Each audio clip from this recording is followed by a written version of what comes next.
Always live on the free Odyssey app. The Sports Bar with Danger and Battaglia. This is a Buffalo Bills team who are the hottest team in the NFL, playing for their playoff lives. There are no off weeks now. This is the playoffs for us. Every game from here on out is that important. We're just focused on the Chargers right now. Interim head coach Giff Smith. Mike Danger. The Chargers give the Bills problems, right? Yeah. If there's anything terrifying about the Chargers is that we don't know anything about the Chargers. It might be absolutely nothing, but we've seen stranger things happen. Gene Battaglia. Who is Giff Smith? I couldn't tell you about Giff Smith, Easton Stick. What if this ends up being the Giff Smith game? We like to name Bill's losses. Yeah. How much of a cause for concern, the unknown about the Chargers this week? None. Zero. There is no concern. The performance of James Cook, AFC Offensive Player of the Week. Go Bills. 9-4. 9 times. Columbus victory. Oh, who cares? Amerks Hockey. The Cleveland Monsters. Cleveland.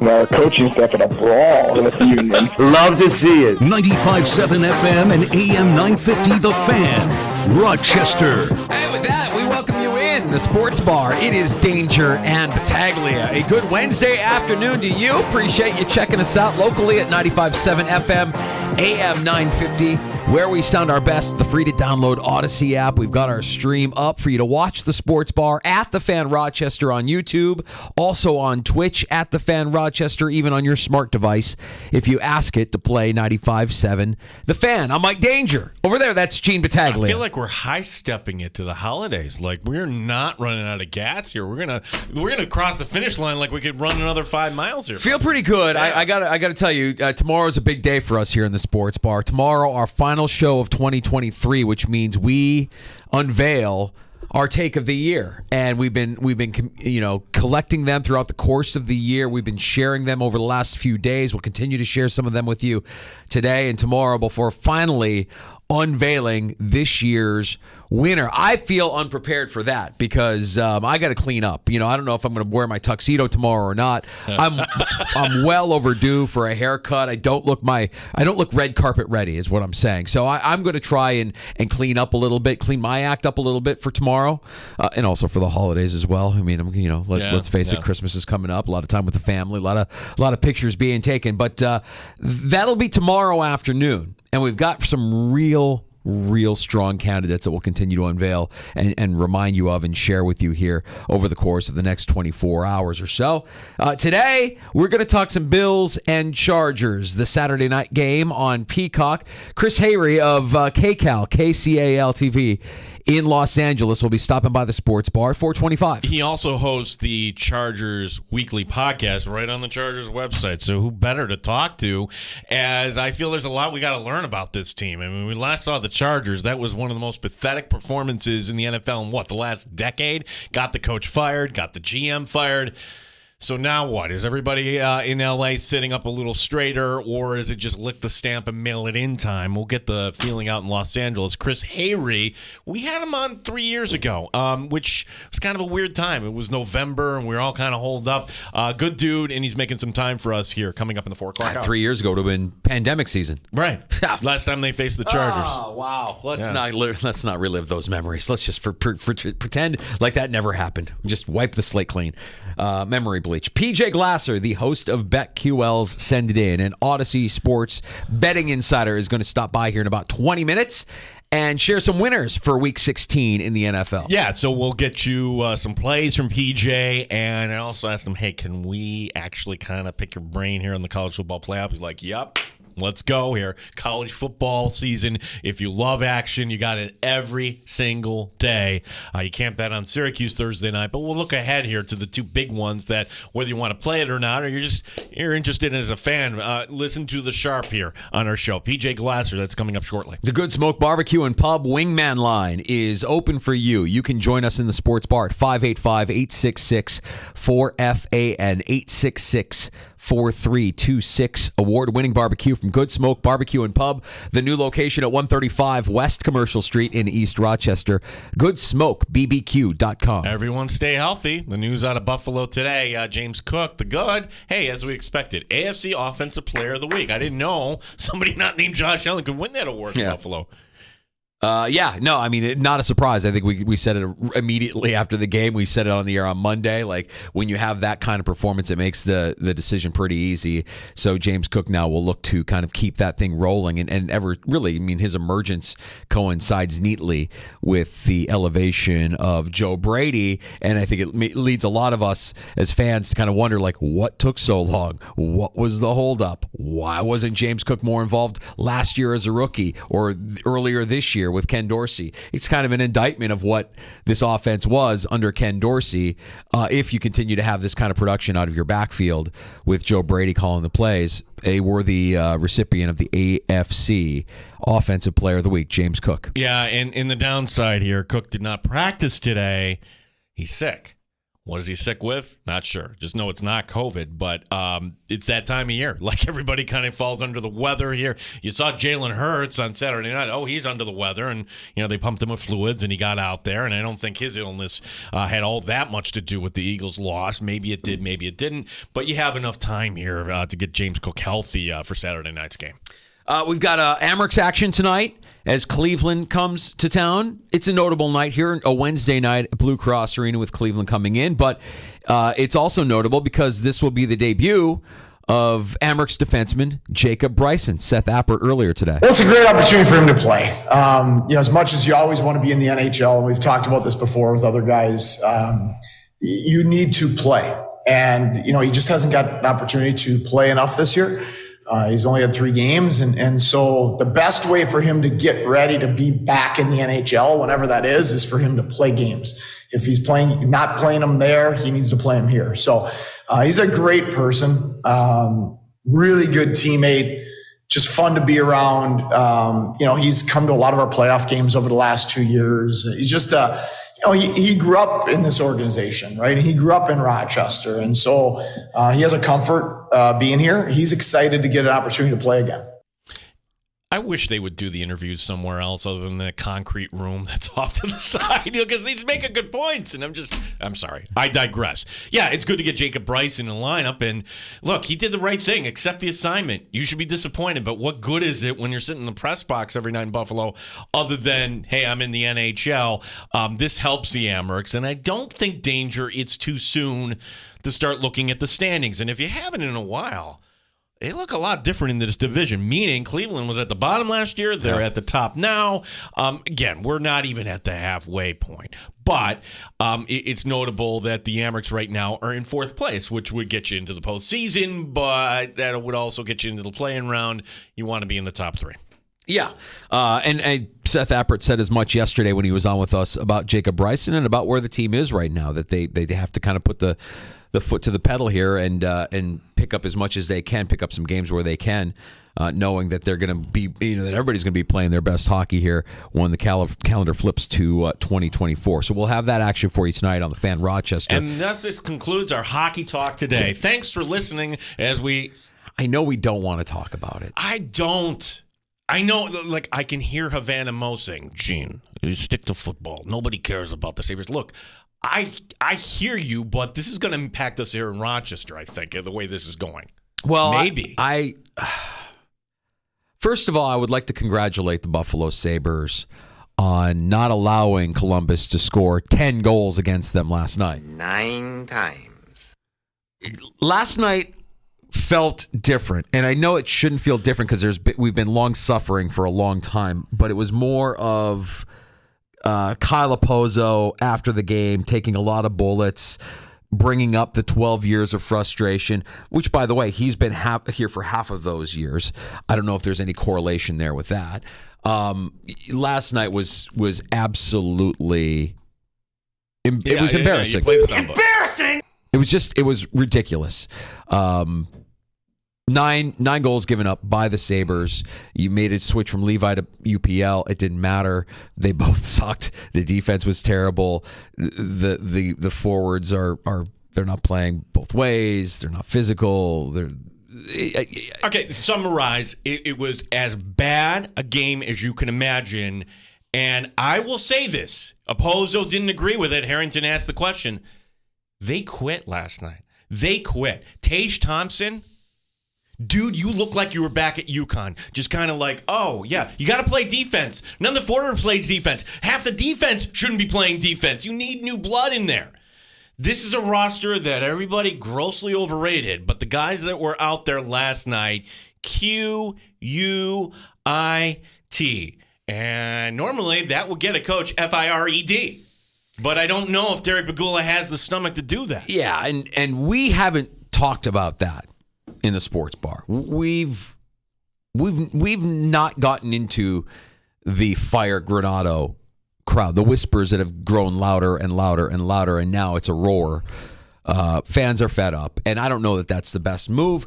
And I'm scared of what that move means because selfishly, I don't want things to change in Rochester, and I worry that things would change in Rochester. We talk to Seth Appert every week. Seth Appert sounds like an NHL coach. Seth Appert gets results at this level that the Sabres wish they could get at that level, and he has unbelievable relationships with, 2/3 of that team because of his development, working with them, getting them to where they are today. For whatever reason, the message isn't resonating with these players coming from Don Granato. I'm not saying Seth Appert is the answer. I don't want Seth Appert to go up to Buffalo, and I don't necessarily know if firing Don Granato is the right move. I just know that last night it felt like a crescendo of the chanting that this team needs to be burnt to the ground or sold. Sold. I mean, I hear people say, sell the team. Sell the team? Sell the team. Well, did you accept the why were all of a sudden, hey, we're getting rid of One Buffalo and Pegula Sports Entertainment and we're going to silo everything? Why would you do that?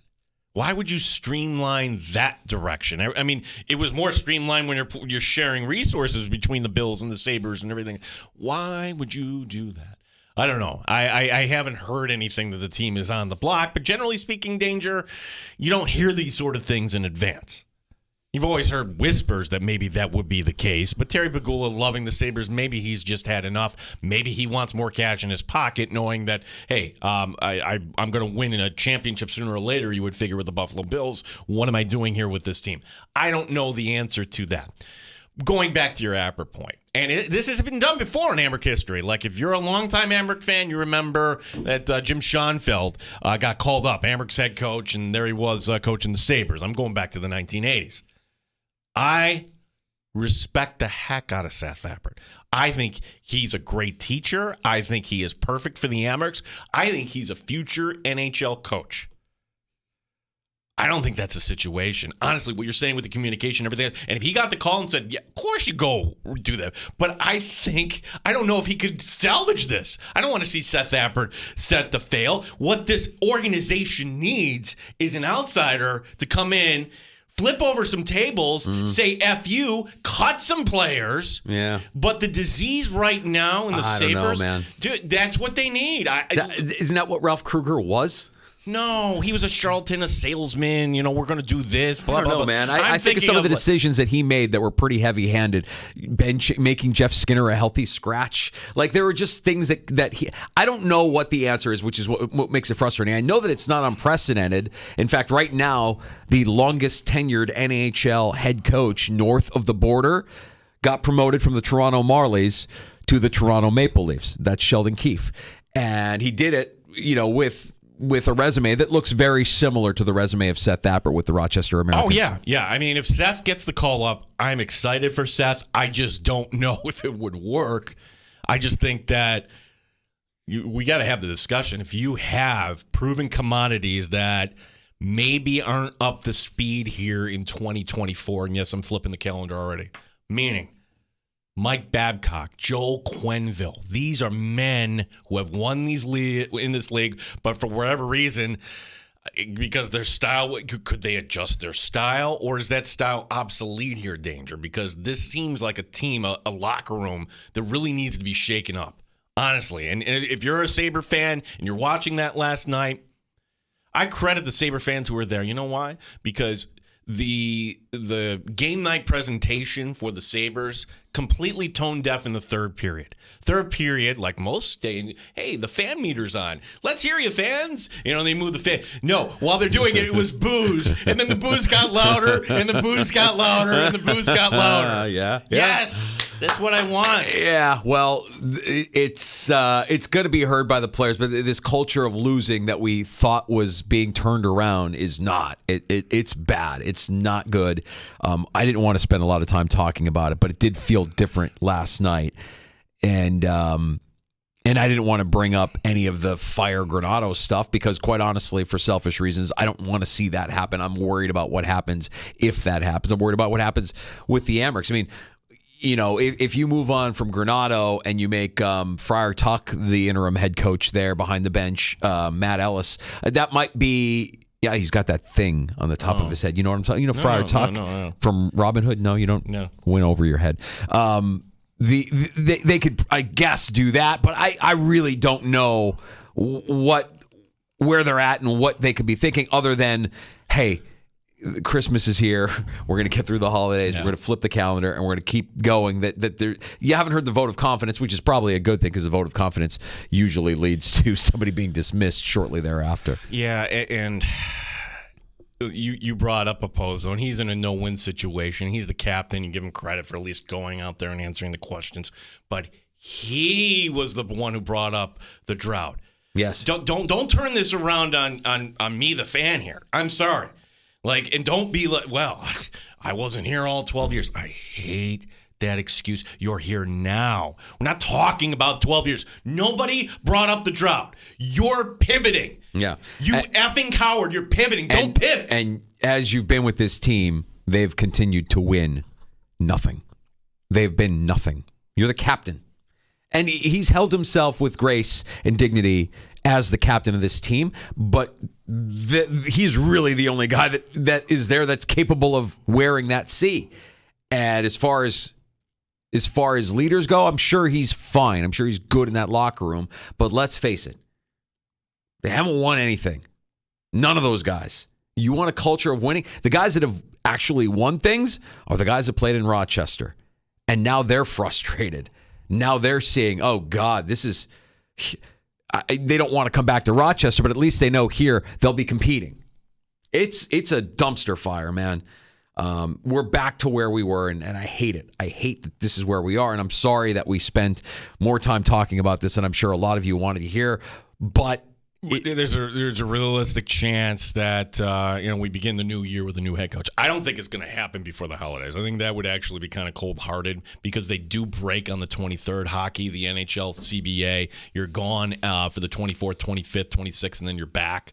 So does something happen right on the first here? Well, no. I don't know. I mean, for all of the turnover that this organization has been through since Pegula bought the team, is Pegula now gun shy of making another move and moving more pieces around, more, rearranging the deck chairs on the Titanic again? Well, let's say also your GM has to shoulder some of the blame here too. Like Kevin Adams isn't the first guy up, but you kind of overvalued the guys that you had, and you kind of had moves on the table you could have made. Yeah, that is one thing that has crossed my mind. And ever since Kevin Adams has been the GM, we challenge anybody who covers this team, who's an insider for the Sabres. Give us mistakes that Kevin Adams has made, and I don't know if this is a mistake or not, but it feels like it right now. You really spent a lot of money on guys who aren't worth what they're making at this point. Well, the mistake is we can't tell you the exact mistake. It's the move that you didn't make. All these moves that you didn't make. You could have fortified the blue line. You could have gone out and gotten a Patrick Kane. Oh, why would you want him? He signed for $2.5 million. That would you had an opportunity to build. You have cap room. Oh, and by the way, you have 3 goaltenders. What the heck are we doing with that? Make a move there. Yeah, I'm more concerned with the value placed on the production you're not getting out of Samuelson, the production you're not getting this season out of Cousins. And Tage Thompson's been hurt most of the season, but you mentioned his play. It hasn't been the Tage Thompson that we saw last year. So Did you overvalue and overpay these guys, or did you pay them too early before they actually ever won anything?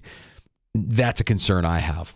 Don't know these guys' character, but really, really discouraged by the outcomes here down the last couple of weeks now. It's been a tough watch again for the Buffalo Sabres. Yeah. So thus concludes our hockey portion here. Yeah. Yeah. And thanks for bearing with us. Yeah. No, it's. I know that I know there are people listening who just.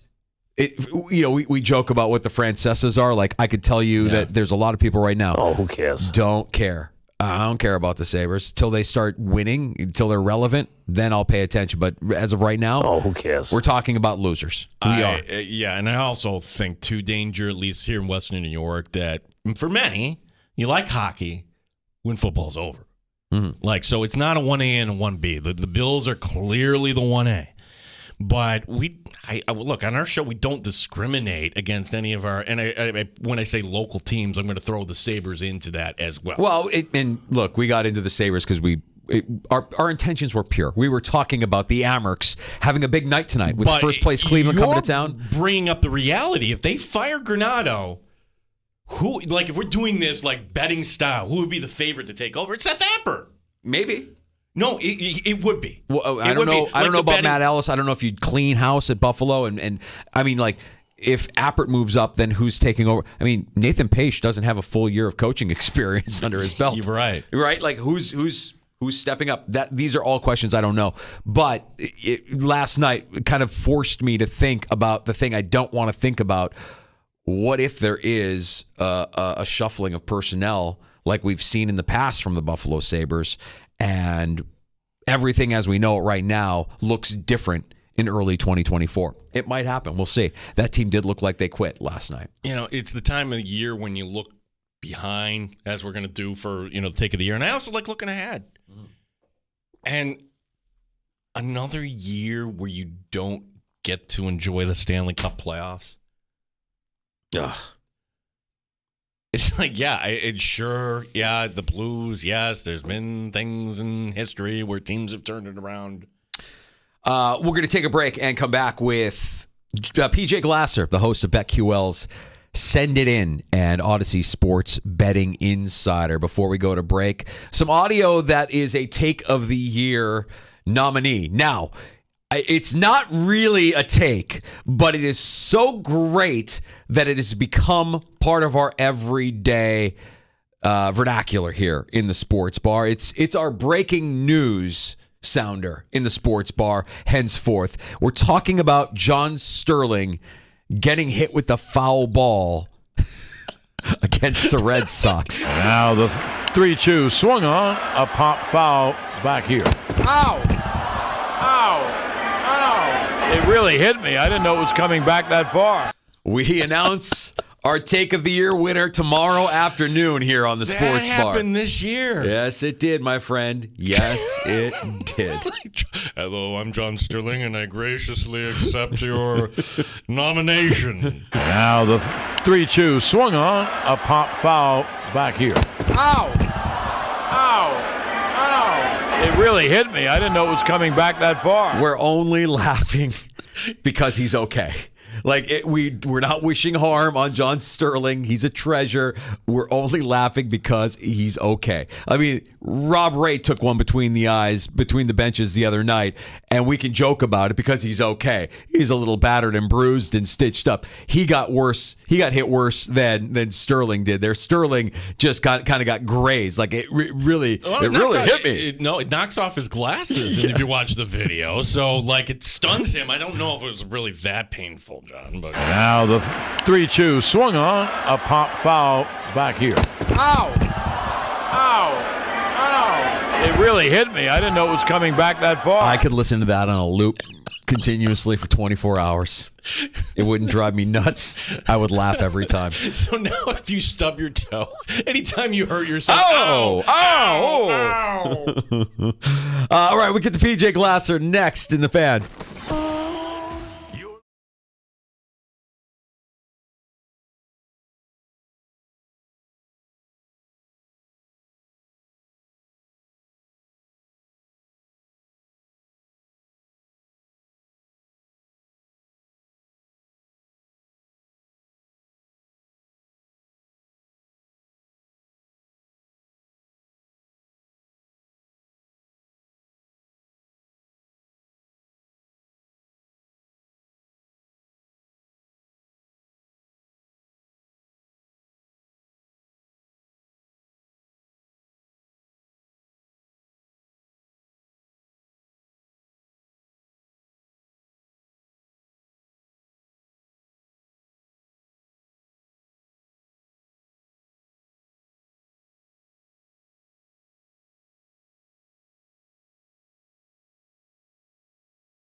Buffalo Bills running back James Cook named the AFC Offensive Player of the Week today. This for his efforts against the Dallas Cowboys. Cook, though, not practicing today. He has an illness. Bills and Chargers streaming only in the Rochester market on Peacock. Of course, we'll have the game for you on sister station 96.5 WCMF. Tonight, it's hockey night in Rochester. The Amerks hosting Cleveland. Head coach Seth Appert on the opponents. I think they're the best team in our division.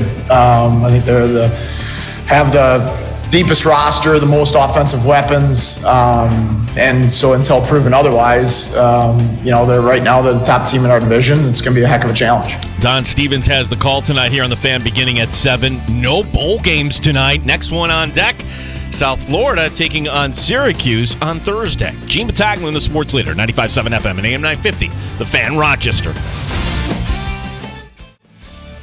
Neat or on the rocks? It's the Sports Bar with Danger and Battaglia on the Sports Leader, 95.7 FM and AM 950 The Fan, Rochester.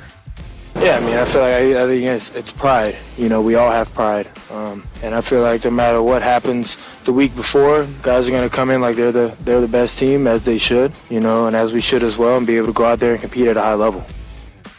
Buffalo Bills wide receiver Gabe Davis as the Bills get ready to face the Chargers on Saturday night. We'll discuss that game and more now with the host of Send It In from BetQL, Odyssey Sports betting insider PJ Glasser. Insider calls are presented by BetMGM. Go check out all the latest lines today on the BetMGM app. PJ, I know we're going to talk Bills Chargers. I know we're going to talk about a game later on in the weekend, a big marquee matchup between the Ravens and the Niners. And I know for fantasy purposes, a guy that's kind of heated up here in the last couple of weeks. I know because I've got him in a couple of my rosters. The wide receiver for the Niners, he's just great after the catch, almost like a running back. Samuel, what's his name? Not Curtis Samuel. No, it's not Curtis Samuel. Do you remember who I'm talking about, PJ? Debo Samuel, guys. He is one of my favorite players in football to watch. Love Debo. PJ, you're such a good sport. Giving us winners as always. And not Curtis. Debo. Looking at the matchups here, as I love the fact that we get Saturday football. Now, we don't get 3 this week, but we do get 2. We'll get to the Bills here in a second, but the appetizer here. The Cincinnati Bengals still finding ways to win. They are in Pittsburgh, and the Steelers kind of reeling. The over-under on this game, I'm looking at 37. This game is actually on NBC. The Bills-Chargers is not. So how do you handicap this one, PJ, the Bengals giving 2? I like Pittsburgh, guys. This is a Tomlin spot. He's so good as a home dog. He's so good as a home dog in the division. You mentioned the total, Gene. I like the under as well. These teams played 3-4 weeks ago. It was a 16-10 final. I could see a similar kind of game. What the Bengals have been able to do with Browning has been really impressive, 3 in a row. Pittsburgh was my favorite bet last week. I told you guys against the Colts, they were up 13-0. We were looking good. Then Indianapolis scored the next 30, and it didn't look so good. But this is the game for Pittsburgh. Their season's on the line. They're probably not going to make the playoffs, but if they have any shot, they have to win this game against the Bengals. It's tough to beat a team twice in the same year. We all know that in the NFL. I just don't know if Jake Browning's going to be able to beat the Steelers twice. I don't know if he's going to be able to beat them in Pittsburgh. So I like the Steelers here, fellas. This is another spot to trust Tomlin plus the 2. Bills-Chargers, the game we've spent most of our week talking about, and we saw the Bills go just absolutely berserk against the Cowboys. James Cook, in a game where it's like, wow, you love the production. Is that sustainable? Well, it sure looks like it has been with Joe Brady calling the plays, PJ, and there's a lot of points here that they're giving to the Chargers. Which way are you thinking? Is that too many for the Bills against the Chargers on Saturday night? I think it is, Danger. I think Buffalo wins, but this is a lot. The look-ahead line in this game, guys, was 9.5 before the Chargers lost by 1 million to the Raiders, and the Bills beat up on the Cowboys. It was as high as 14 early in the week. It went down to 11. Now it's come back up to 12 on BetMGM, so there's a little bit of buyback. This is really all about expecting a letdown from Buffalo. You guys know how tough the schedule has been over the last 3 weeks. Philadelphia, Kansas City, Dallas, back to back to back. You have that revenge game against New England coming up. trying a team, obviously, you beat the Bills earlier in the year, and then a game possibly for the division in Week 18 against the Dolphins. So where's the game where the Bills kind of catch their breath? Where's the game where maybe they have a little bit of a letdown? It's got to be this game against the Chargers, especially against a team that just gave up 63 points, that just fired their coach. Buffalo's got to travel across the country on a short week and play the Chargers. So I think they win. I think the Chargers keep it closer than maybe people think. So I like LA plus 12. PJ Glass, our guest here in the Sports Bar, where the Minnesota Vikings, a tough one, they lost against Cincinnati, and now they're back home against Detroit. Vikings, a home underdog, getting 3. Total on this game at 47. PJ, I'm looking to see what Detroit did against Denver, and I'm thinking, okay, they righted the ship. They're not going to have a letdown. Am I falling into a trap? Think so, Gene. I like the Vikings plus 3.5 here, guys. I like them on the money line, too. Really, I don't have any kind of handicap from a game perspective, because if you're really just handicapping the game itself, I kind of like Detroit, right? We don't like golf on the road outdoors, but obviously this game is indoors. Minnesota had a crushing loss last week. Minnesota can still win the division, guys. They have to win out. Detroit has to lose out. These two teams play twice over the next 3 weeks. Detroit's sandwich game in between Minnesota is at Dallas. They're probably going to lose that. Minnesota's sandwich game is home against Green Bay.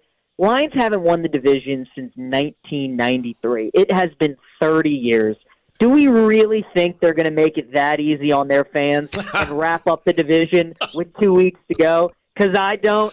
I like Minnesota to win this game. I think it's going to come down to Week 18, guys, when these two teams play again. Wow. So I like the Vikings this week. They're 20-1 to win the division right now. I would actually take a flyer on that, not because I think they will win. I do think the Lions win it, but I think we could have a 20-1 ticket in our pocket with these teams play again in Week 18 for the division. I don't trust the Lions to make it this easy on their fans, so I like the Vikings to win this week. We talk about games that are Week 18 games that are going to come down to the division. I think with the way it's shaping up, PJ, you could see the AFC East decided in Miami on Week 18, and the second the Bills game ended on Sunday, everybody in Western New York became giant Cowboy fans. Cowboys, yep. Dolphins. How do you see this playing out? Really like Dallas. I think Buffalo's going to get their wish. As you guys know, they need one Dolphins loss, and they need to win out, and then they control their destiny for the division. I think it's a great spot for Dallas, though, guys. I didn't realize this until somebody posted it on Twitter. I saw it earlier this week. Dallas is 12-1 against the spread since the start of 2021 off of a loss. They're a really good bounce-back team. We think about that with Detroit and how good they've been over the last couple of years. Dallas is excellent coming off of a loss. After that Bills game, McCarthy, Dak, Micah Parsons, they all talked about how much they're struggling on the road, and that's been the narrative with Dallas all week, and that's what's going to be the narrative heading into this game is, can Dallas beat a good team away from home? I think they're out to prove that they can. I think that pass rush gets after Tua. They don't have to worry about the cold because they're playing in Miami, which helps them. So I like Dallas. Guys, I think they win this week. PJ Glasser, our guest, Christmas Eve. Love it, PJ, because we just gonna kick back, watch football, late afternoon window here. And we've got a game I didn't think was going to be interesting when the schedule came out. I'm interested in Jacksonville and Tampa because, well, Tampa's got a shot at this thing getting into the postseason. And Jacksonville could be circling the drain here. What would be your advice here? Because there's one big unknown here, and that's the status, of course, of Jaguar quarterback Trevor Lawrence here as he remains in concussion protocol. Jags, Bucks, how do you see this, PJ?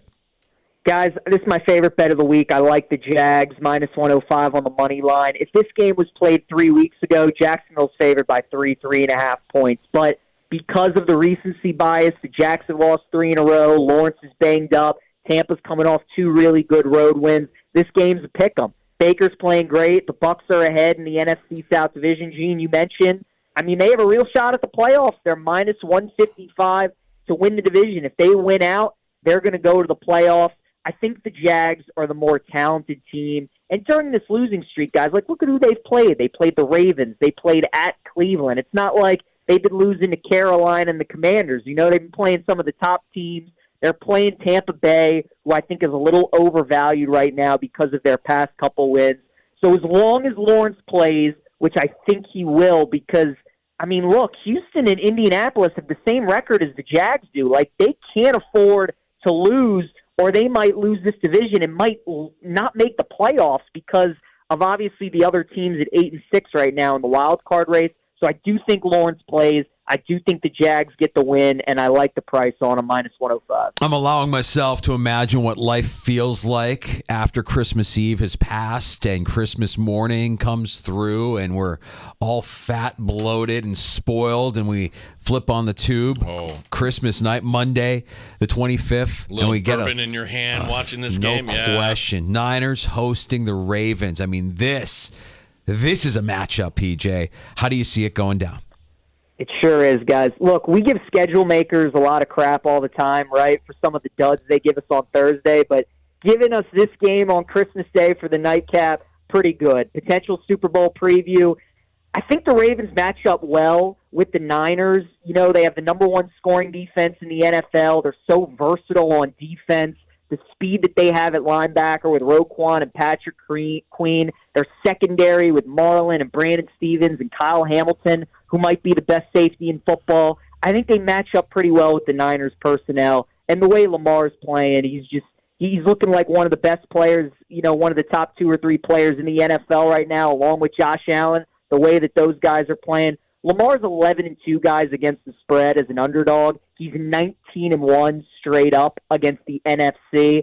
And I think that's significant. These teams like the Niners that only get to see him once every 4 years, you can watch film, you can try and simulate them in walkthroughs and practice. Until you get out there, you can't appreciate the kind of athlete that he is in person and all the different things that he can do. So I like the Ravens plus the 5.5 in this game. If you like Baltimore to win outright, guys, I really wouldn't take the money line at plus 185.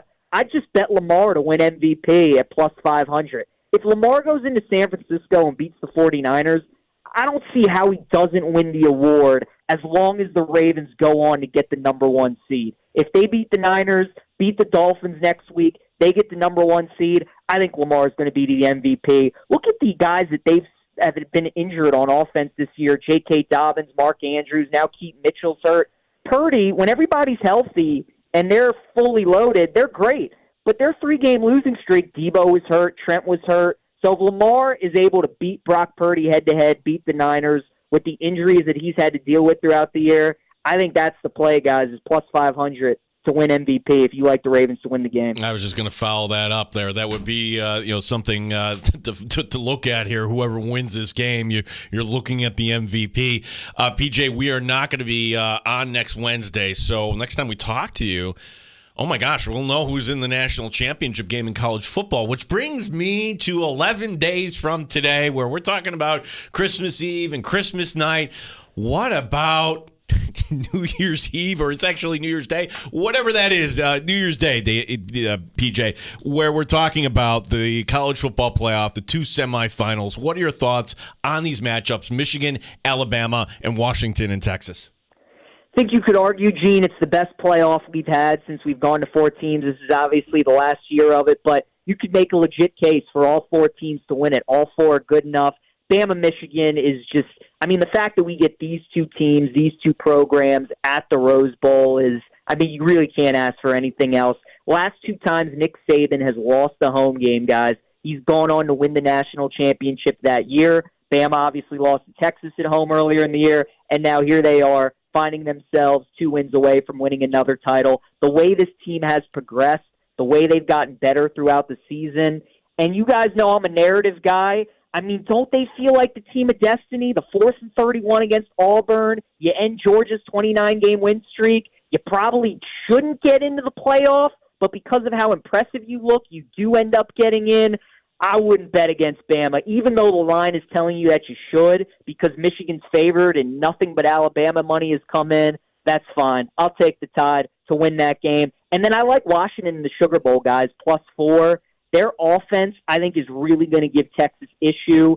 Texas's front 7 is very good, but their pass defense and their secondary is suspect. Michael Penix looked a little hurt towards the end of the year where he's getting a month to rest up. His receivers are getting a month to rest up as well. They got 3 NFL wideouts, guys, that I think are going to give Texas a ton of problems. So I like Washington +4. I think we get Bama, Washington, and the Natty guys, and I think Alabama wins yet again another national title. PJ, before we let you go, while we've got a second here, we've got some pretty good college action tonight on the hardwood. And am I crazy for liking Duke -2.5 against Baylor tonight? Tell me where you stand on a few of these games.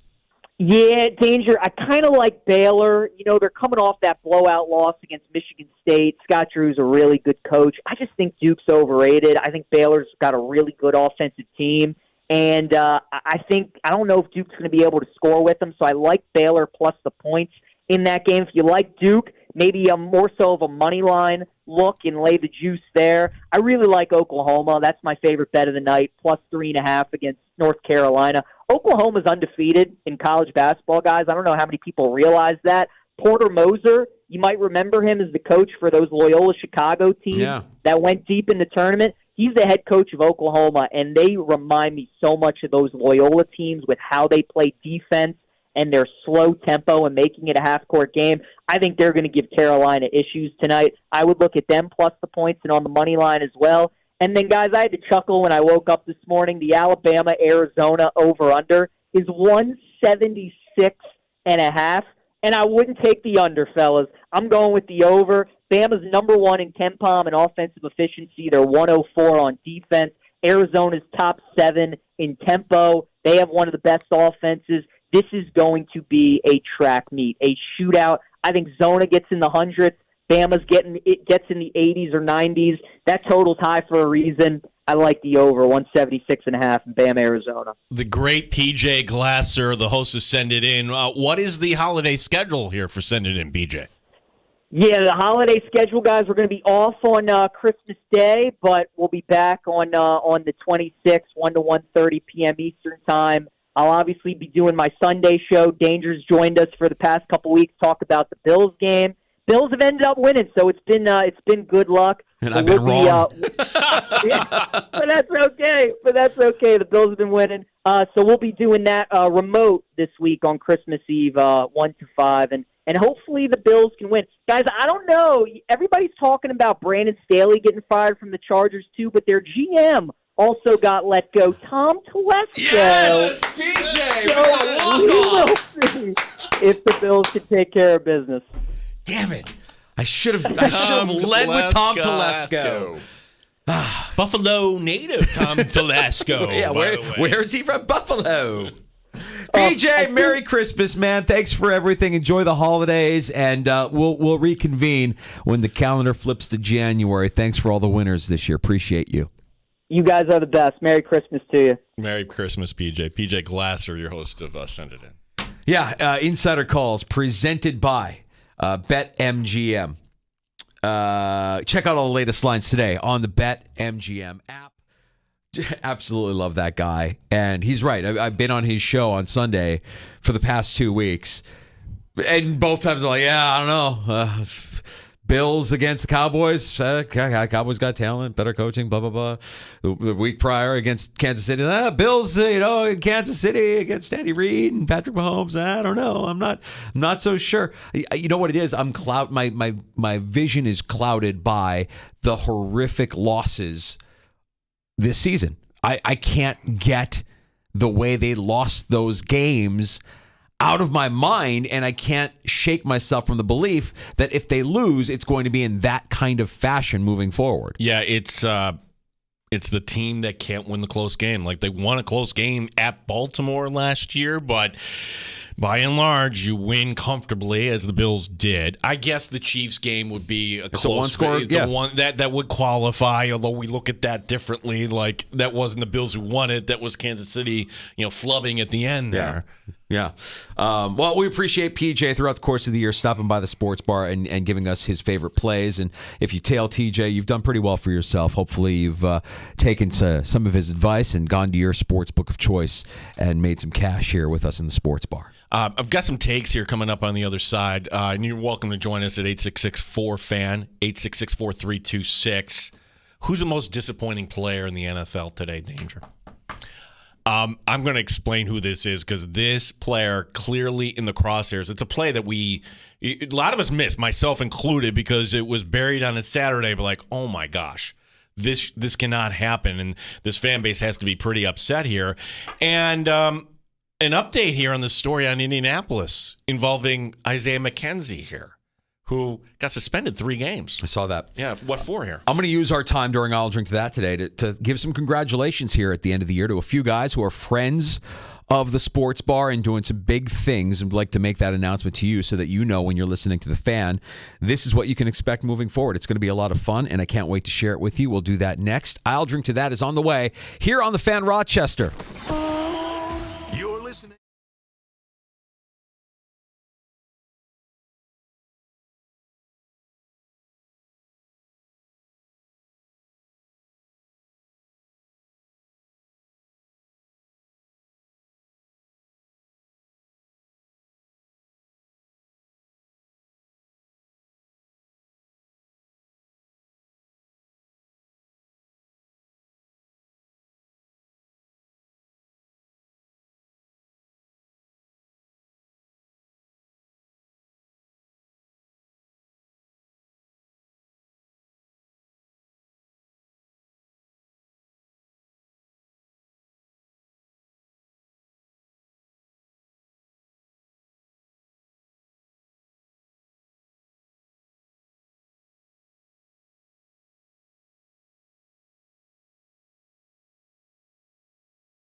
WNIBF Rochester, the sports leader. 95.7 FM and AM 950. The Fan, Rochester.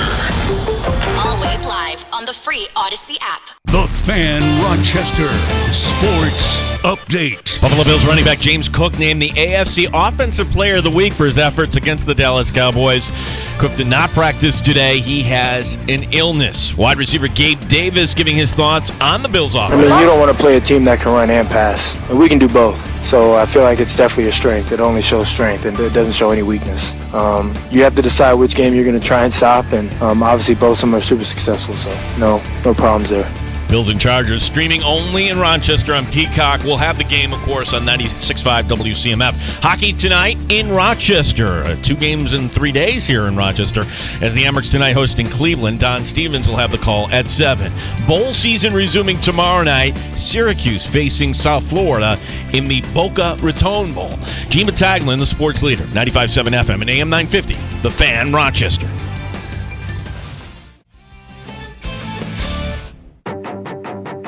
The Sports Bar with Danger and Battaglia. This is a Buffalo Bills team who are the hottest team in the NFL, playing for their playoff lives. There are no off weeks now. This is the playoffs for us. Every game from here on out is that important. We're just focused on the Chargers right now. Interim head coach Giff Smith. Mike Danger. The Chargers give the Bills problems, right? Yeah.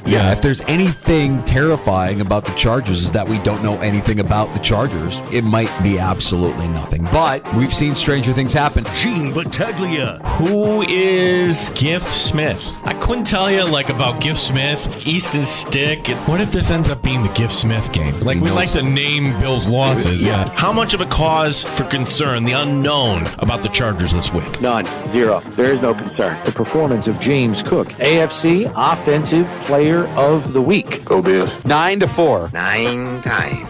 Columbus victory. Oh, who cares? Amerks hockey. The Cleveland Monsters. Cleveland. Our coaching staff in a brawl with the union. Love to see it. 95.7 FM and AM 950. The Fan, Rochester. Welcome back to the Sports Bar. Feel free to pull up a stool. Join us on the Good Smoke Barbecue and Pub Wingman line, 866-4FAN, 866-4326 if you're so inclined. That's Good Smoke Barbecue and Pub in the new location at 135 West Commercial Street in ER, goodsmokebbq.com. We've got some takes on tap. I know we've got some people standing by in the Sports Bar. Yeah, let's, he's been patient. Well, our friends, happy holidays, Luke. Luke in Rochester. What's going on, bud? Hey, guys. Well, I want to congratulate you because you're going to know the next coach of the Sabres is going to be Alfred. He's been impressive on your shows, and I think that it's clear that Granato cannot coach. I never thought there would be a worse coach in Buffalo than McDermott, but Granato is it. There's no way that Matt Ellis is going to be promoted or fired Tuck, because that would be promoting an associate, which already occurred with Kruger and Granato. And Ellis is already failing badly with the power play. So if they get trounced by Toronto with mostly a Toronto crowd tomorrow and lose Saturday, I don't think Granato is going to be long for the term. And it's his own doing. Why did he bench Ryan Johnson last night? And he's benching him again tomorrow in favor of those 2 free agents that are busts that you guys talked about. Why are Pozo and Gergensons at $2.5 million each on this team when they could have had Patrick Kane for $2.75 million? They're a known scorer. No, Luke, I'm gonna cut you off. Your point is taken, and here's the thing: the one thing I say with Luke goes to extremes pretty quickly. McDermott is frustrating, but he's not a bad coach. He hasn't. You look at his body of work; he's been a good coach for the Buffalo Bills. He'll probably go down when it's all said and done. He'll be up there with Marv. It's just he'll be viewed as if he has the kind of longevity. He shouldn't be because he hasn't achieved what Marv did. Marv is in the Hall of Fame. Marv went to 4 Super Bowls, like what McDermott, and I want to just go back to this point. Everything's great right now, and you should wail on the Chargers, and you wail on the Patriots, and you should beat the Dolphins. And when it gets to the postseason, you can't wail on teams. It's not going to happen. Maybe in the first round. You're going to get close games. This is where he falls short. So until he learns a little better game management or the team learns or whatever, was Luke had the take that the Bills should go with Joe Brady? Was that the thing? Yeah, Luke has an axe to grind. Luke, I love it. Don't, and I said this earlier if you weren't with us, if the Sabres decide to make a move here, and, selfishly, I think it's a fear, but I think that the favorite would be Seth Apper. I think he would get the call up, just like how Sheldon Keefe got the call up. I mean, it's happened before many a times. I think that this team could use a real kick in the butt and bring in an old school guy like a Mike Babcock. Those guys are too toxic right now. Like, you're not going to get Joel Quenneville getting cleared in time to become the next head coach of the Buffalo Sabres. Yeah, and I don't know that it works. I don't know that it works with this generation of player. You're not talking about a locker room of grizzled veterans. You're talking about kids. They're still kids. They're the youngest team in the NHL. They have the maturity of the youngest team in the NHL. And the guy that I think has the most familiarity with the majority of that roster is in Rochester. And Luke brought up that he's impressive with us every week when he joins us on our show. That doesn't mean anything in terms of his ability to win hockey games for an organization. I mean, yes, he's well-spoken. Yes, he says the right things when he's on with us, and he's always gracious with his time, and we appreciate him, and we appreciate what he's been able to do for the Amherst and making them relevant consistently in our own community. I mean, the deep Calder Cup playoff runs the last few years have been a delight and something we hadn't seen for a long, long time in Rochester. He came in following a tough act in Chris Taylor, because Chris Taylor played for the team, captain of the team, one of us, made Rochester his home.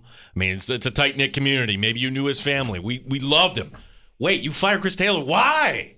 Oh, we were mad. Oh, we were furious. Yeah. And it had nothing to do. And then Seth comes in and, like, I'm the new guy. Let me try to win you over. And he did. Let me throw another name at you. What about a guy who went to the Stanley Cup final, but somehow he burns bright, but teams get rid of him quick? George Gallant. He's out there. Again, I don't know that the old-timey, old hard-ass, coach hard-ass routine is going to work with a locker room of kids. I'm not sure. I really don't know. I feel like part of what Ralph Kruger was that. He wasn't a good coach, wasn't a good guy, kind of a fraud. All of that being said, the tough guy, I'm going to bench my superstars because they're not playing the way I want them to play. All of that was like, this guy. Yeah. If you bring in somebody who has that kind of mentality or tries to set that kind of tone, I don't know that it works with these guys. I really don't know. I'm at a loss. And my thought is, I don't know, you don't know, the fans don't know. We're all scratching our head and saying Don Granato isn't the guy. Well, if it's not him, then who? Who can connect with this locker room?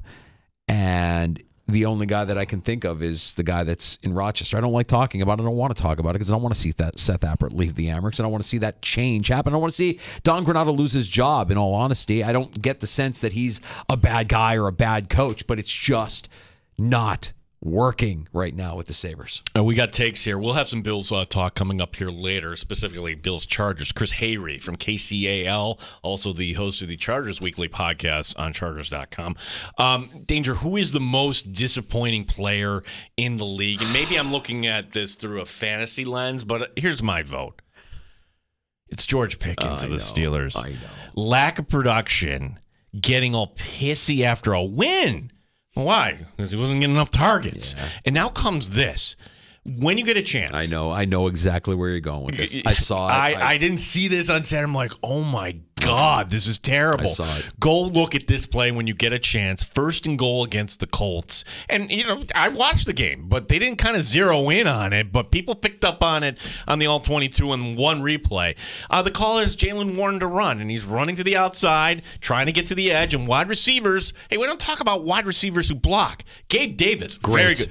Fantastic. Steph Diggs, he puts his nose in there. Yep. Pickens doesn't want anything to do with it. Hit the sound effect, Danger.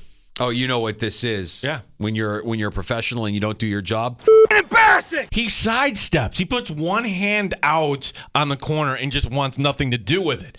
Now, the Pittsburgh media is not going to let him get away with that. So today he was asked about it. And rather than own up to it, he told reporters the reason was he didn't want to get hurt. Thought he might get rolled up on, citing not even to play with his own team, the Tank Dell Houston injury.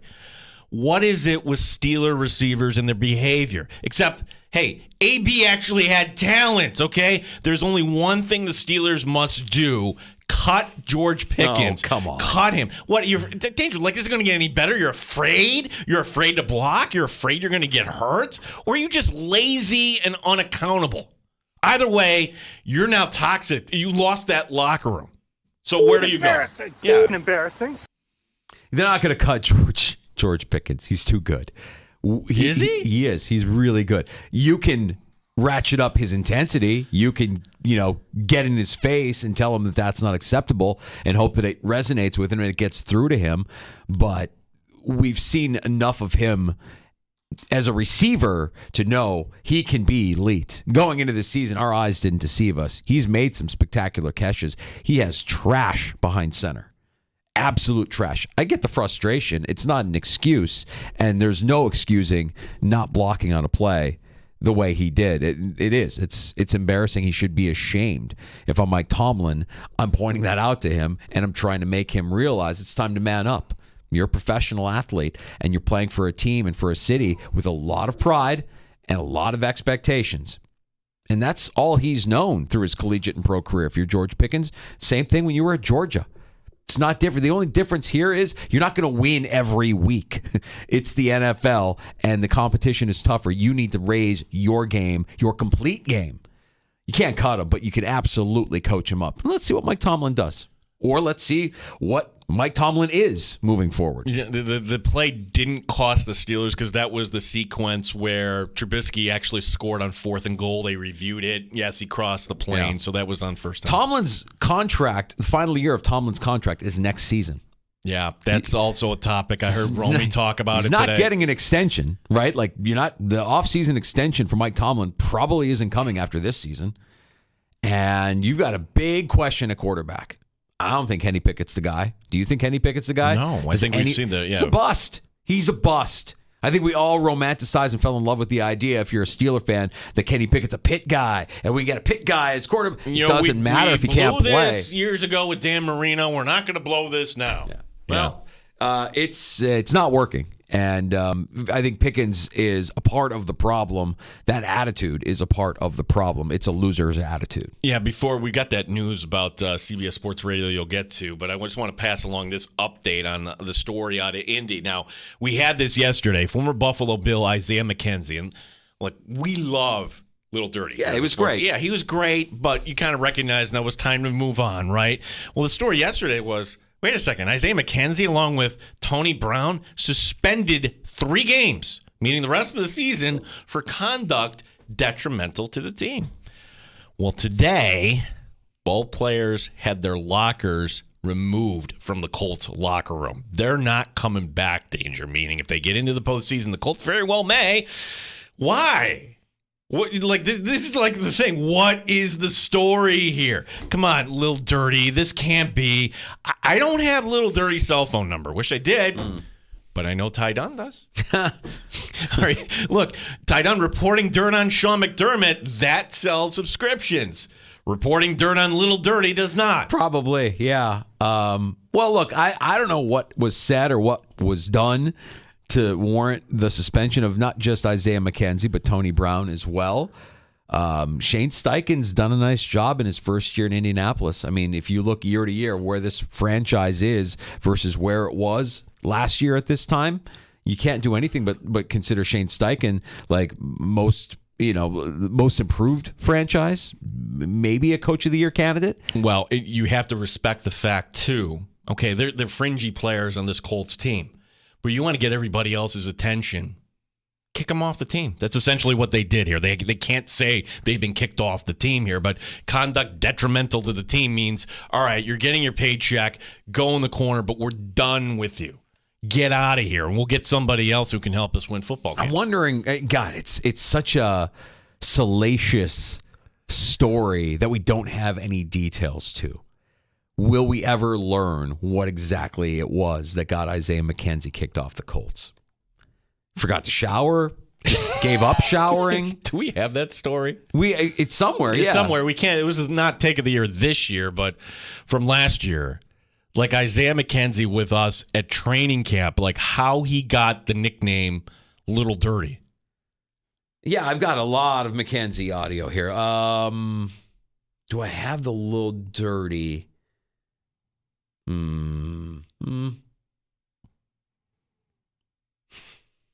Great radio as I'm looking over all of ours. I'm sorry. McKenzie. I'm putting you on the spot yes, here. I do have it. Now, it's just over 2 minutes. This is from training camp 2022, right before his final season in Buffalo.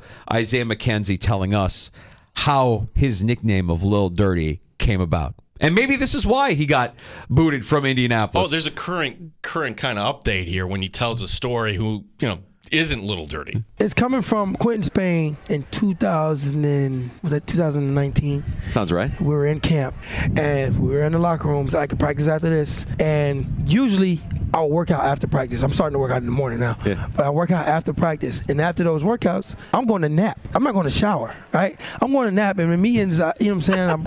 I still got the sweat on me, right? So Quentin Spain's like, bro, you don't take a shower? Like, da-da-da. So he's like, yo, this is a little dirty. So we get into the season of 2020, and that's when Diggs came along, right? Yeah. And we were in a team meeting. It was COVID year, so we were outside in the team meeting, and we're spaced out. And everybody has to yell to get their words out. Sean McDermott asks Diggs a question, and he goes, "You want to phone a friend?" And then Diggs gets up and says, "Yeah, a little dirty." And he points at me. Nobody knew what Little Dirty was, but a couple players on the team.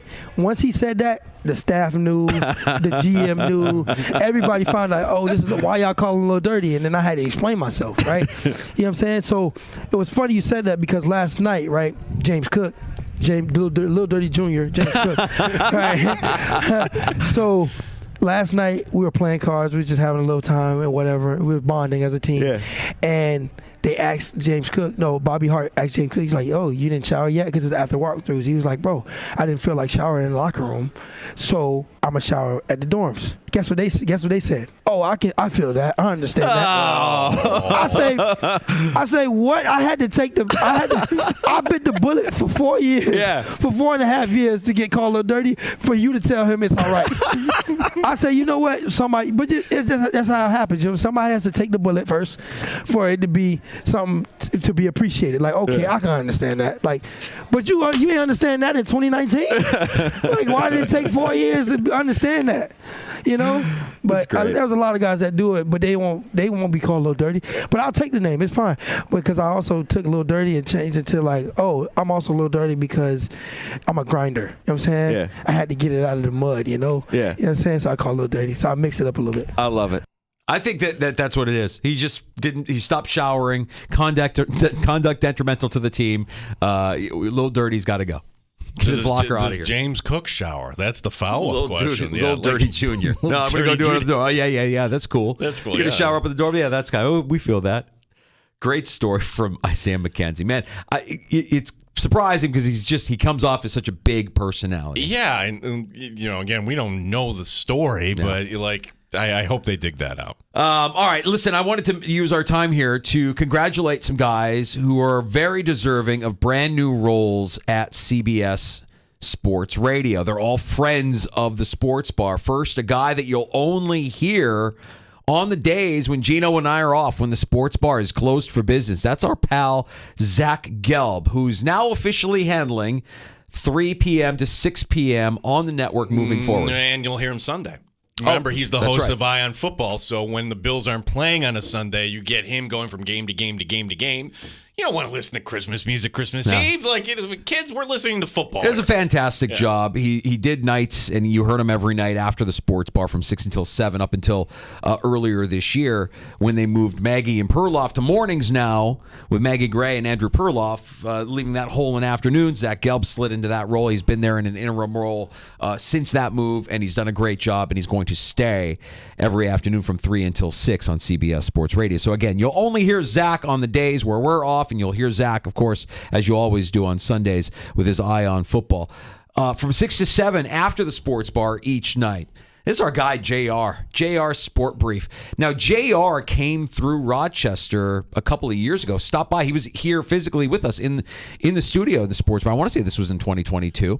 Yep. And we got to meet him.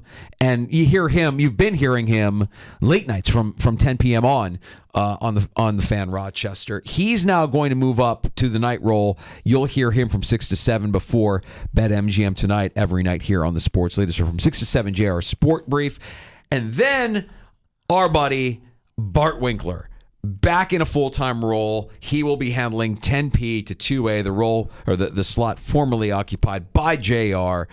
He'll be on CBS Sports Radio late nights on the Fan Rochester. I love this. Good things happening for good people. And what happened to Bart Winkler was that in Milwaukee, and it's a company that we own. Our company owned this station. They shut the format down. All of a sudden, Bart's out of a job. Did he complain? No, he went to work. He went to work. He started his own channel on YouTube. He kept a lot of his following there in Milwaukee because he was a morning guy in Milwaukee.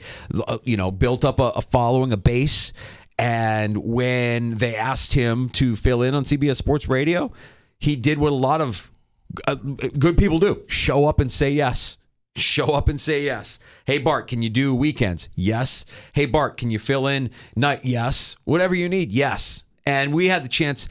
We haven't met Zach face to face, but he's been on with us multiple times. Like Zach, there's connection there is he went to Temple and he knows Deion Dawkins and Tyler Matakevich, and so when we had Tyler Matakevich, so like we've had some good interactions with Zach offline, and with Bart, you got to meet him at a Sabre game. He was at the Sabres game last year, the weekend of the Packers game. He and a bunch of friends came to Buffalo for the Packers game. The Bills beat the Packers, but that was the game that everything kind of turned on its head for the Bills last year. Remember how that game, the second half of that game, felt different? They still won, but it was a weird night. But the night before, the Sabres were playing, and I was at that game, and Bart was at that game, and I had the chance to buy Bart a drink and thank him for all the time that he gives us here in the sports bar. And at the time, he was looking for work. He was building his online brand, as they say, with his YouTube channel, and he had just been let go from mornings there in Milwaukee. But good to see good people landing on their feet. Good to see good people getting promoted, getting a little bit more exposure. Really happy for our buddy Zach Gelb. Really happy for JR, man. JR, if you listen to JR, it's a different vibe, man. JR does sports talk radio. Like nobody does it the way JR does it, and I dig it. From the moment we switched affiliations from ESPN to CBS Sports Radio, JR Sport Brief, a little trivia for you, was the first show heard on the Fan Rochester. We flipped the switch from being ESPN Rochester to the Fan Rochester, and when you heard CBS Sports Radio that first night, it was JR Sports Brief. And I remember listening that night thinking, boy, this cat does things. This is not a traditional sports talk show. He is bright, well prepared, articulate. He's got takes, and he does it his way, man. It's a good show. Excited to hear that come on after us, starting at 6 o'clock before BetMGM tonight, and really, really pumped for our buddy, for our guys Zach Gelb and also Bart Winkler as well.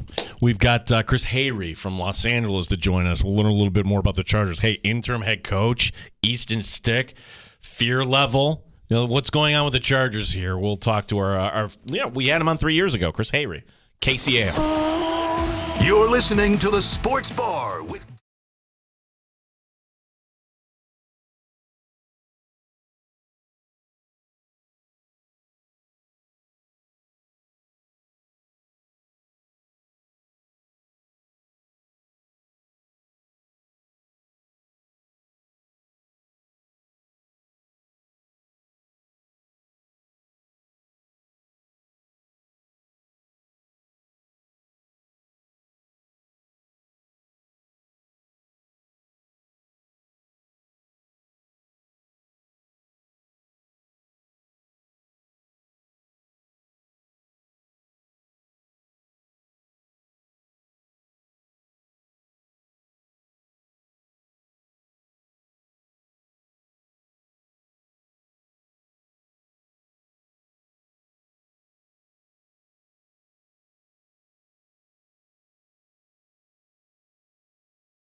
Rochester Sports Update. Buffalo Bills running back James Cook named the AFC Offensive Player of the Week is for his efforts against the Cowboys. Cook did not practice today.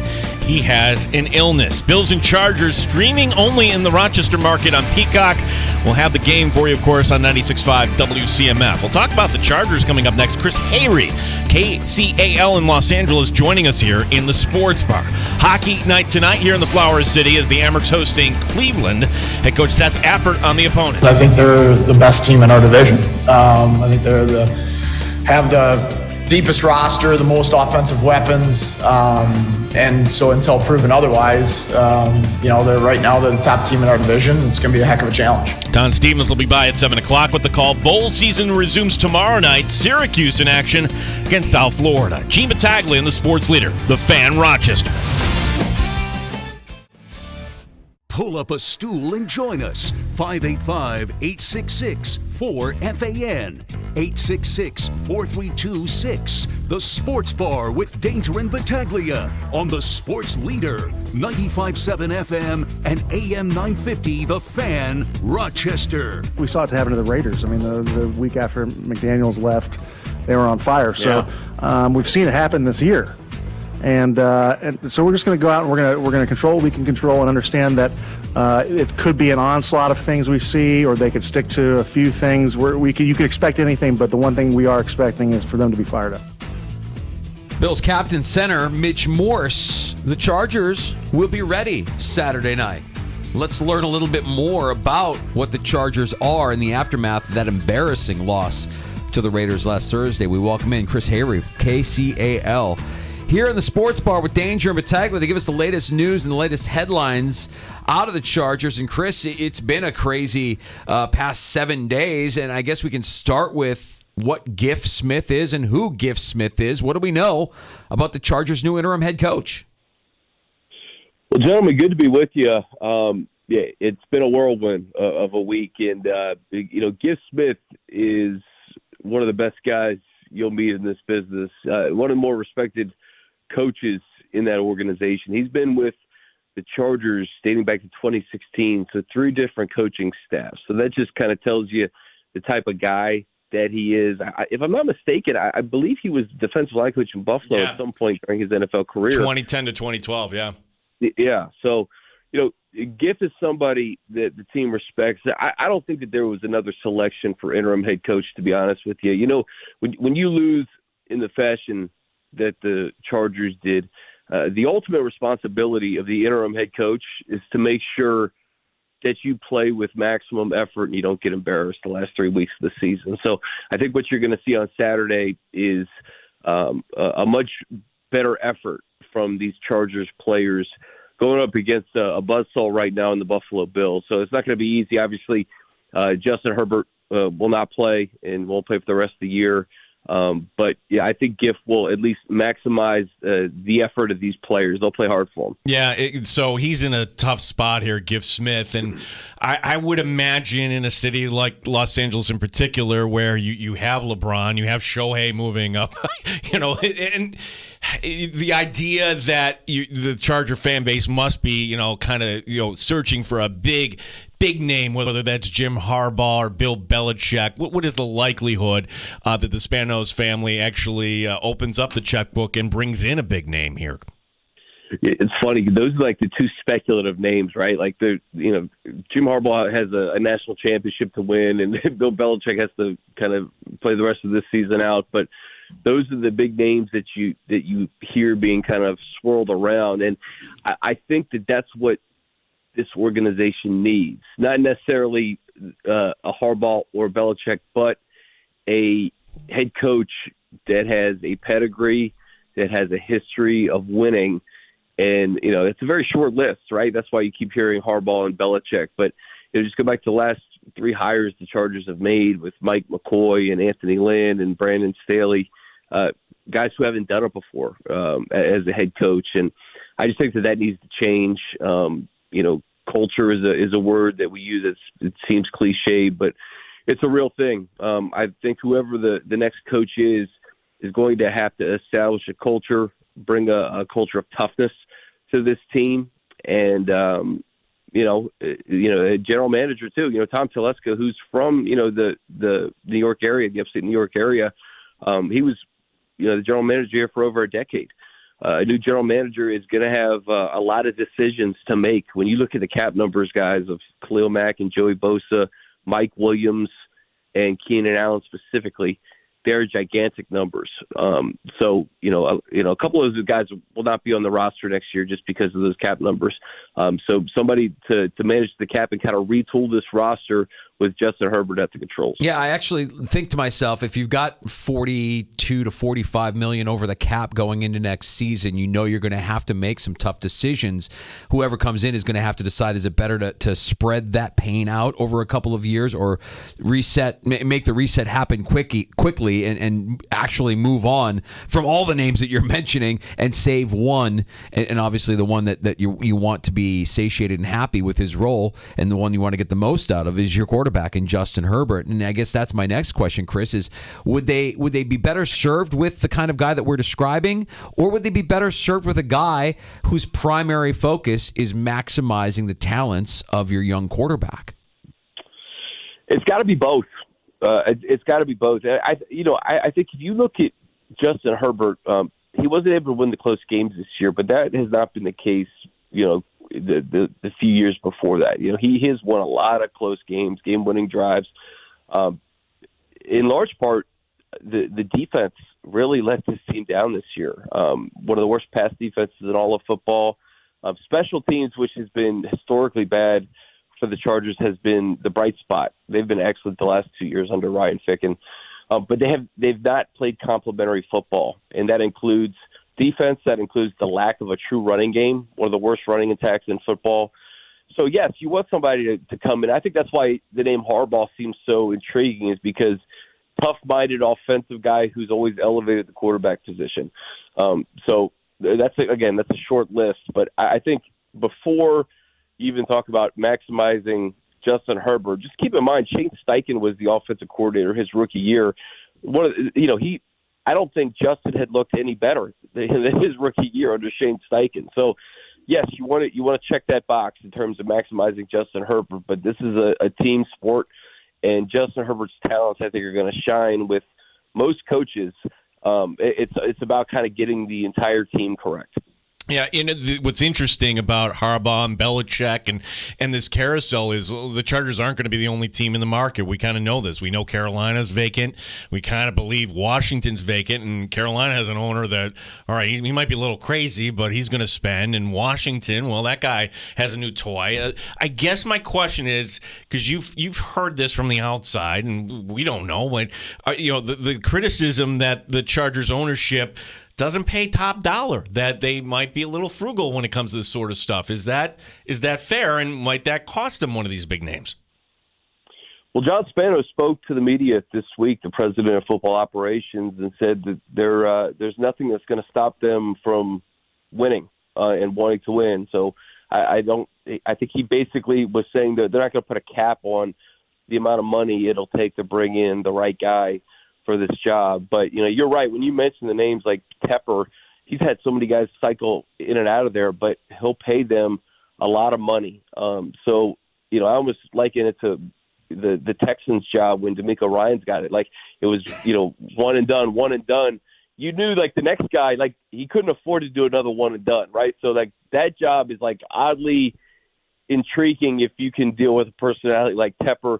Josh Harris, he's going to kick off that new era of football in Washington with a big name or a coach that he'll pay top dollar for. So you're right. You're competing with a lot of people. You're competing with the Raiders in your own division, and who knows how many other spots may open up around the NFL. So you have to exhaust all avenues, and it may not just be money. It could be draft capital, right? Like if you have to trade for a Mike Tomlin or a Mike Vrabel or a Bill Belichick, like I think that there are several teams in the NFL that would do that would give up a late first or an early second. So, I think as far as the Chargers are concerned, they've said it. They're going to cast a wide net, and if that means evaluating all options, you can get creative in that. Chris, let's go back to Saturday and talk about who's going to be out there for the Chargers. We know you mentioned Herbert is obviously done for the rest of the year. We saw Easton Stick for the first time as a starter last week. I wanted to get your evaluation of him in a game that it's really unfair to evaluate anybody. It just didn't look like they came to play that day. But what's your take on who's going to be available for the Chargers? Who's healthy? Who's in? Who's out for this game on Saturday against the Bills? Well, we'll start with Easton Stick. And, unfortunately, you look at 63-21, you're like, oh, my gosh, Stick got embarrassed. And, he had those two really bad plays in the second half. But, he was the least of the Chargers' problems in the first half, and they were down 42-0 at halftime. I mean, the defense just could not get a stop, fumbles. Easton Stick, that was his first ever NFL start. I thought he settled down. He threw a nice ball to Joshua Palmer. Keenan Allen is a name to watch, guys, who did not practice, I think, yesterday. And, as we talk right now, I'd have to look at the injury report to see if he practiced with that heel injury. So, his status, obviously in question as we speak right now. The running back position is interesting. Austin Eckler has had a season well below his standards. You wonder if Isaiah Spiller, the second year back, is going to get a little bit more of a look now. As obviously you try to win these games, but you're also kind of looking at the future and seeing, who's going to be on this roster next year. So I think, players like Quentin Johnston, who's had a disappointing rookie season, and Isaiah Spiller, those are some offensive names to kind of keep your eye on Saturday as weapons for Easton Stick. Obviously, Joshua Palmer coming back. He was the wide receiver one last year in a lot of games when Mike and Keenan were down. Defensively, we'll see what it looks like. I know that, there's, they talked to Giff about Joey Bosa maybe trying to get back on the field this week. We'll see what happens there. Tuli Pelotu, the impressive rookie from SC, you'll see a lot of him. And then as far as the secondary is concerned, we'll see what changes that are made on Saturday to try to slow this Buffalo attack where you're like, oh, shoot, we got to stop Josh Allen in this passing attack. No, we got to stop James Cook in this running attack. You don't know where to start. Yeah, Keenan Allen, by the way, out of practice again today. So, yeah, all sorts of problems. Chris Hayre from KCAL, also host of the Chargers podcast, our guest here in the Sports Bar.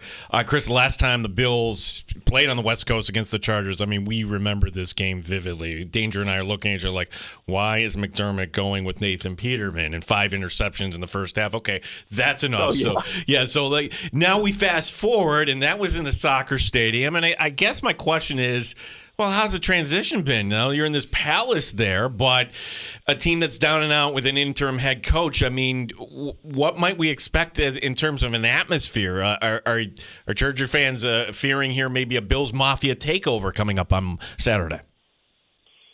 Well, I don't need to tell you guys how Bills Mafia travels anywhere in the NFL. And I go back to opening night against the Rams. Was that last year? Yeah. I mean, it was, I was not at the game. I was listening to that game and watching that game at home, and you're like, oh, my gosh, Bills Mafia has come correct here in September. So, I'll say this. I think the Chargers get a little bit of a bad rap when it comes to, talking about the fans and stuff, because the exact same thing happens with the Rams when the 49ers come to town, or the Steelers come to town, or the Raiders come to town. Whenever you play in Las Vegas and Los Angeles, guess what? The opposing team's fans are going to want to come there and watch and enjoy a game, right? So, the Chargers have had some really good crowds over the past couple of years at SoFi Stadium, a lot of big Charger crowds, but it's just natural. When you have team fan bases that travel, they're going to show up because it's a big place and they're going to want to pay top dollar to watch their team. So I imagine, with the Chargers season kind of all but over, those who bought tickets from Western New York to LA are going to enjoy a Bills crowd, and we'll see if the Chargers can show up. And I know that the Chargers fans that'll be there will be rooting on this squad. And what has been a very strange year, guys. I mean, I don't think I've ever seen anything like Thursday, and to kind of fast forward to where we are now, and the expectations that were kind of put on this team. And when this schedule came out, I mean, I'm sure you guys circled, wow, Chargers, Bills, right before Christmas Eve. This game could be for playoff positioning or a playoff preview. And that's what everybody was thinking, including Peacock. That's why they have it on the streaming only, So obviously a much different game, and the Bills are kind of fighting for their playoff lives right now. So we saw the line get as wide as Bills by 2 touchdowns, Chris, and I'm curious if you think that the Chargers show up in a way that at least makes it respectable and close, or do you think that this goes away? I think a lot of people think it's going to go, given the Bills and what they were able to just do at home against Dallas. Do they just go in there and wipe the floor with the backup quarterback and a roster that's just beat up, being led by an interim head coach? It's a great question.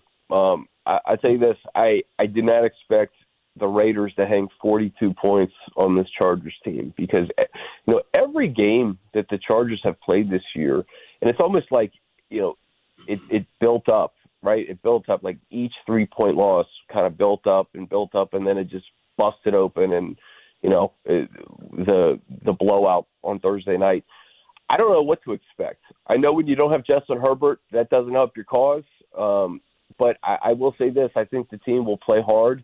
As far as how many points and what the point differential will be, I have no idea. But it's just, I think it's natural to assume that Josh Allen and company are going to go in there knowing that if they lose to the Chargers with an interim head coach and a backup quarterback, that doesn't bode well for their playoff hopes, right? And, I think the Chargers, they want to put on a good showing for Giff and company and the fans that are going to be there. So, I wish I could give you a crystal ball, man. I have no idea. After Thursday, I'm like, man, what are we even doing at this point? Like, in what world would the Las Vegas Raiders score 63 points? The franchise record, mind you, a franchise record for points allowed for the Chargers, a week after the Raiders score 0 points to the Minnesota Vikings. That's the NFL. Yeah, it's, my gosh, I can only imagine Al looking down from above. And my last question, it's actually kind of a fun question, because Charger history. Like, I think most of us here in Western New York could say the best fight song or celebration song is the Shout song in Buffalo. But I'll tell you, growing up, I always loved the San Diego Superchargers with, Dan Fouts, Chuck Muncie, Wenzel. Did they update the version of that song, or did that just kind of get left behind in San Diego? It has not been updated. I think it was left behind, and I agree with you. That was just an iconic song, and probably should just be left in San Diego, right? But as far as those traditions are concerned, and things change, and I'm hoping, guys, is that this Chargers team can kind of really reset here with a new era of football, knowing that you have your franchise. Like, that's half the battle. Like once you got your guy, you're going to be in most games, and that was the case every single game, save for the last 2 for the Charger season this year. So hopefully some new traditions. Maybe an updated fight song and an established head coach to boot. Chris, tell us about the pod and where we can get some more of your work here leading up to Saturday's kickoff. I appreciate it, man. Yeah, I've been doing Chargers Weekly since they moved up from San Diego in 2017. My co-host is Matt Money Smith, the voice of the Chargers. The best. And we tape every Thursday morning, and it goes into your subscription, whether you can get it anywhere you get your podcast. So we will tape tomorrow morning. We will preview this game against Buffalo, kind of rehash the last week that was, and I'm sure fans are very intrigued as to what's going to happen next with this franchise. And we'll do our best to kind of pick up the pieces from Las Vegas and push it forward these next 3 games. I'm jealous of Matt Money Smith's voice. I mean, he has the perfect voice. No, Money's a radio guy, man. We love Money Smith. Hey, how do you think I feel? How do you think I feel doing a podcast with him? Yeah. All right. Well, we'll be looking out for that, Chris, and we really appreciate you giving us some time. Have a great weekend. Enjoy your holiday, and we'll talk again soon, bud. Appreciate you guys. Take care. You're Chris Hayre.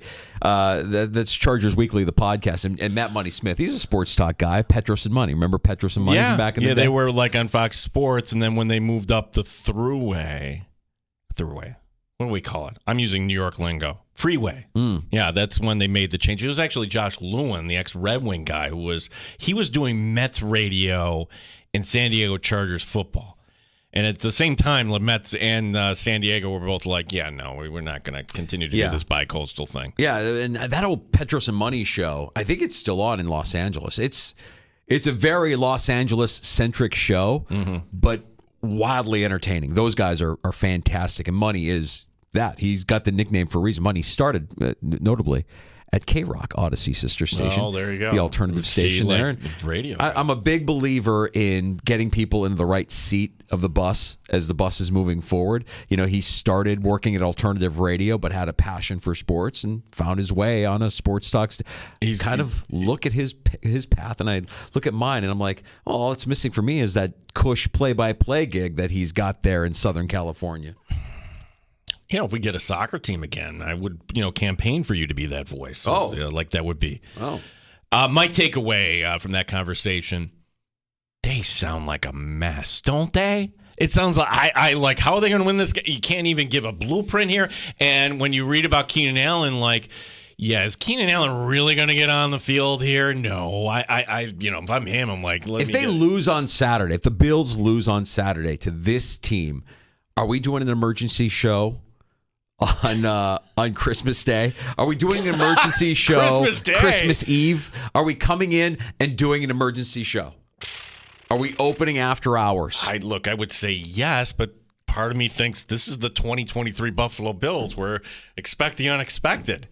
They're not going to lose this game. I hope you're right. Now, do they cover? Yeah, it's a lot of points. Appreciate Chris Hayre stopping by the sports bar and sharing some of his knowledge on the Chargers with us here on the Fan. Rochester, as we get ready for Bills-Chargers, the Peacock-only game coming up here Saturday night. You can hear the action on our Odyssey sister station, 96.5 WCMF. Get the happy hour next in the sports bar. Is there anything to be happy about if you're a Sabres fan? We're not going to go back down that road. Yeah, I don't think. We can play some of the nominees for tomorrow. Now, tomorrow, last show of the year, where we do our takes of the year. And who is going to win it this year? It's our collection of audio, some things you forgot about. Like, you had that earlier, like the ow, something John like that Sterling. happened this year. Yeah, that was from earlier this year. Also a Take of the Year nominee. Well, we have a second here. Who can forget...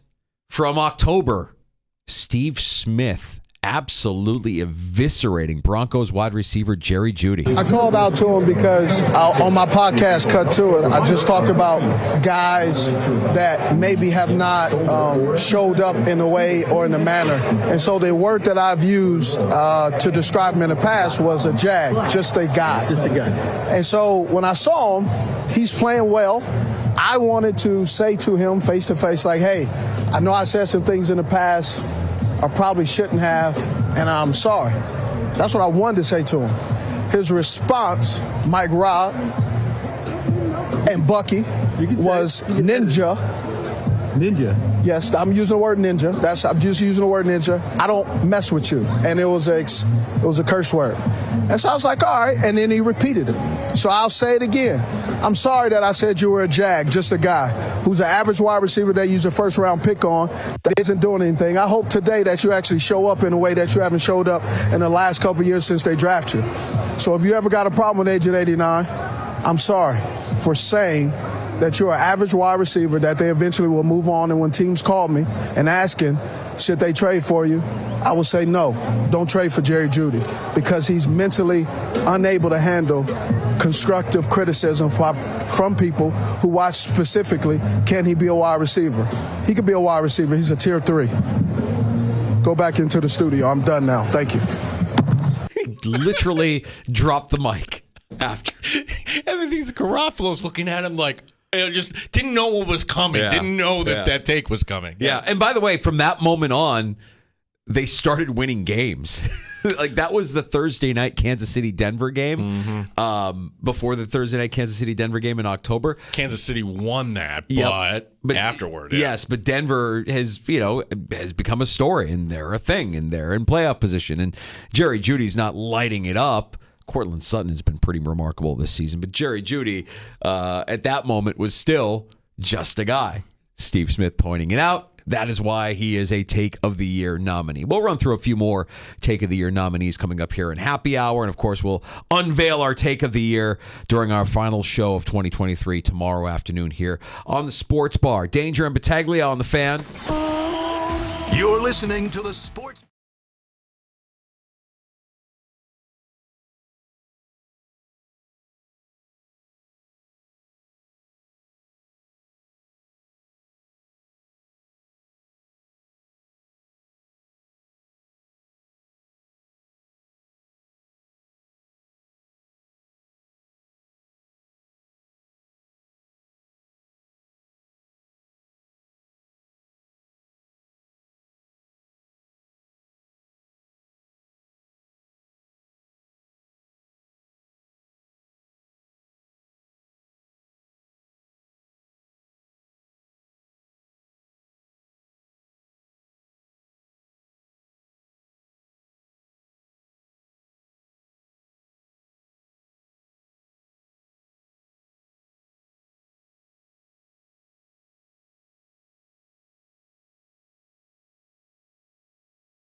Rochester, the sports leader. 95.7 FM and AM 950. The Fan, Rochester. Always live on the free Odyssey app. The Fan, Rochester. Sports update. Buffalo Bills running back James Cook named the AFC Offensive Player of the Week. This for his efforts against the Cowboys. Cook didn't practice today. He has an illness. Wide receiver Gabe Davis giving his thoughts on the offense. I mean, you don't want to play a team that can run and pass. We can do both. So I feel like it's definitely a strength. It only shows strength. It doesn't show any weakness. You have to decide which game you're going to try and stop, and obviously both of them are super successful, so no problems there. Bills and Chargers streaming only in the Rochester area on Peacock. We will have the game for you on sister station 96.5 WCMF. Tonight, it's hockey night here in the Flower City. The Amherst hosting Cleveland. Cleveland in first place of the division. Don Stevens will have the call beginning at 7. Bowl season resumes tomorrow night. Syracuse facing South Florida in the Boca Raton Bowl. Gene Battaglin, the sports leader, 95.7 FM and AM 950. The Fan, Rochester. The Sports Bar with Danger and Battaglia. This is a Buffalo Bills team who are the hottest team in the NFL, playing for their playoff lives. There are no off weeks now. This is the playoffs for us. Every game from here on out is that important. We're just focused on the Chargers right now. Interim head coach Giff Smith. Mike Danger. The Chargers give the Bills problems, right? Yeah. If there's anything terrifying about the Chargers is that we don't know anything about the Chargers. It might be absolutely nothing, but we've seen stranger things happen. Gene Battaglia. Who is Giff Smith? I couldn't tell you about Giff Smith, Easton Stick. What if this ends up being the Giff Smith game? We like to name Bills' losses. Yeah. How much of a cause for concern, the unknown, about the Chargers this week? None. Zero. There is no concern. The performance of James Cook, AFC Offensive Player of the Week. Go Bills. 9 9-4. times. Columbus victory. Oh, who cares? Amherst Hockey. The Cleveland Monsters. Cleveland. Cleveland? Well, coaching staff in a brawl in the union. Love to see it. 95.7 FM and AM 950. The Fan, Rochester. Hey, normally we don't get political on the show. We don't talk a lot about, politicians or lawsuits or anything. Where are we going with this? Follow me on this, because I saw this cross my feed earlier today. By the way, welcome to Happy Hour in the Sports Bar. Join us on the Good Smoke Barbecue and Pub Wingman line. That number is 585-866-4FAN, 866-4326. We appreciate you listening in the Odyssey app. We also appreciate you checking out the live video stream. That's up for you now at the Fan Rochester on YouTube and on Twitch. I've been critical of New York Attorney General Letitia James in the past. I just have, I just feel like a lot of times the Attorney General in New York, more than anything, just wants to grab headlines, however they can grab headlines. Is that fair? Is that a fair assessment? We had a bad history with Elliot Spitzer doing that and becoming governor, and then after becoming governor, you kind of realize, okay, this guy's not really a good guy. Anyways, this crossed my feed earlier today. An investigation for her office's investigation into complaints from customers found that satellite radio, SiriusXM, forced subscribers to wait in an automated system before often lengthy interactions with agents who were trained in ways to avoid accepting a request to cancel service. Basically, she's suing SiriusXM because SiriusXM doesn't take no for an answer when you try to cancel SiriusXM. I'm only bringing it up because how much of a case is she going to have for Peacock when everybody on Sunday morning. So you know what? It was a fun trial. I appreciate the Saturday night that we got to watch the Bills and the Chargers, but I'm okay. I'm good. I haven't done this yet, so I assume you have to enter your credit card information. Safe assumption. And then are you allowed just to say, nope, sorry, can't, nope, I'm not, you're not going to get the money out of me. Would I have the discipline to remember this before the month trial Discipline expires. to remember it. You're doing it the next morning. I might do it right after the game. The thing is, it's like, I like Cheers. I like, The Office. You could watch a lot of other stuff. I don't want to fall into that trap, but if I have if I have it free over the holidays. Oh, The Office. Oh, who cares? I'm not going to binge watch The Office. I mean, I've already seen as many episodes as I need to see. And by the way, The Office is a better social media tool than it is sitcom. Oh, who cares? I'm sorry. Cheers is my all-time favorite, although, disclaimer, does not hold up today. No? Does not. No. What do you mean? The cocaine-fueled sitcoms of the 80s don't have relevance or hold up in 2023? No, but the dialogue and the characters were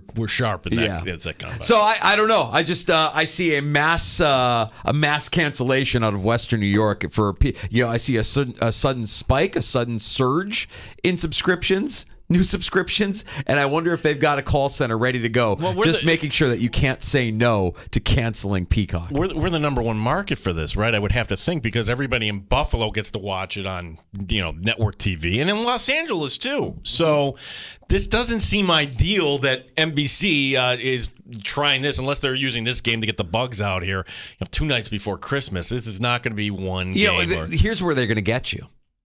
There's a wild card game that's going to be on Peacock too. Oh, you're kidding. I'm pretty sure. If I'm not mistaken, they're going to act. This is the year we're starting that? I'm pretty sure, if I'm not mistaken, we have to look it up, but I'm pretty sure that one of the wild card games is a Peacock exclusive. And so what's the window of time between a Week 16 game on a Saturday night and Super Wild Card Weekend? It's beyond. You're right. It's beyond the trial period. Oh my gosh! So they're using this as the gateway to hook you, so that you stick around for playoff weekend for Wild Card Weekend. And then you get hooked on. And then by that point you forget. Yeah. So that's their plot, their scheme. So decide what you want to do. But we know that here in Rochester it will be a Peacock exclusive broadcast. You have the Bills in Los Angeles taking on the Chargers. You'll be able to hear that action on CMF come Saturday night. All right, you're in happy hour here, the Sports Bar, Danger and Battaglia. Tomorrow at this time, we will crown our take of the year, the best take that we heard the last 12 months here in the Sports Bar. We've done our best to carefully consider, and we've got those lined up for you throughout the course of happy hour here. We'll revisit some of those takes from the past 12 months that have made up our nominees for Take of the Year. And you know that you're always welcome to join us at 866-4FAN. This is important because we have it wrong. Tom and Irondequoit setting us straight here on Peacock. Tom, what's going on, bud? Hey, I just wanted to let all the listeners in on the bad news. There is no trial membership for Peacock. I've switched through 3 different ones for Amazon Prime and make a new email address. Who amongst I us? won't be able to do it at all for Peacock. So can you buy it for 1 month, or are they going to get you for the annual there? Yeah, you could get just 1 month. Okay.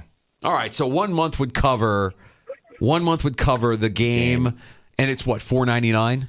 Damn you, NBC. Here's my $5. I think it might be $6 or more. I forget the exact amount. Man, this is a tough one. We're in a conundrum here. Do we do Peacock, or do we Or go? it might even be 8. Don't now, Tom. Now you're just look. I know inflation's got everybody crazy, but I think you're just making it up at this point. All right, let's just say that it's $5. No. Okay. Yeah, let's just say it's $5, and hopefully you can cancel after a month. We'll have to read the fine print there, but I wish there was a trial period, like a 7-day, even if it was just a 7-day trial, no charge. Oh yeah, same here.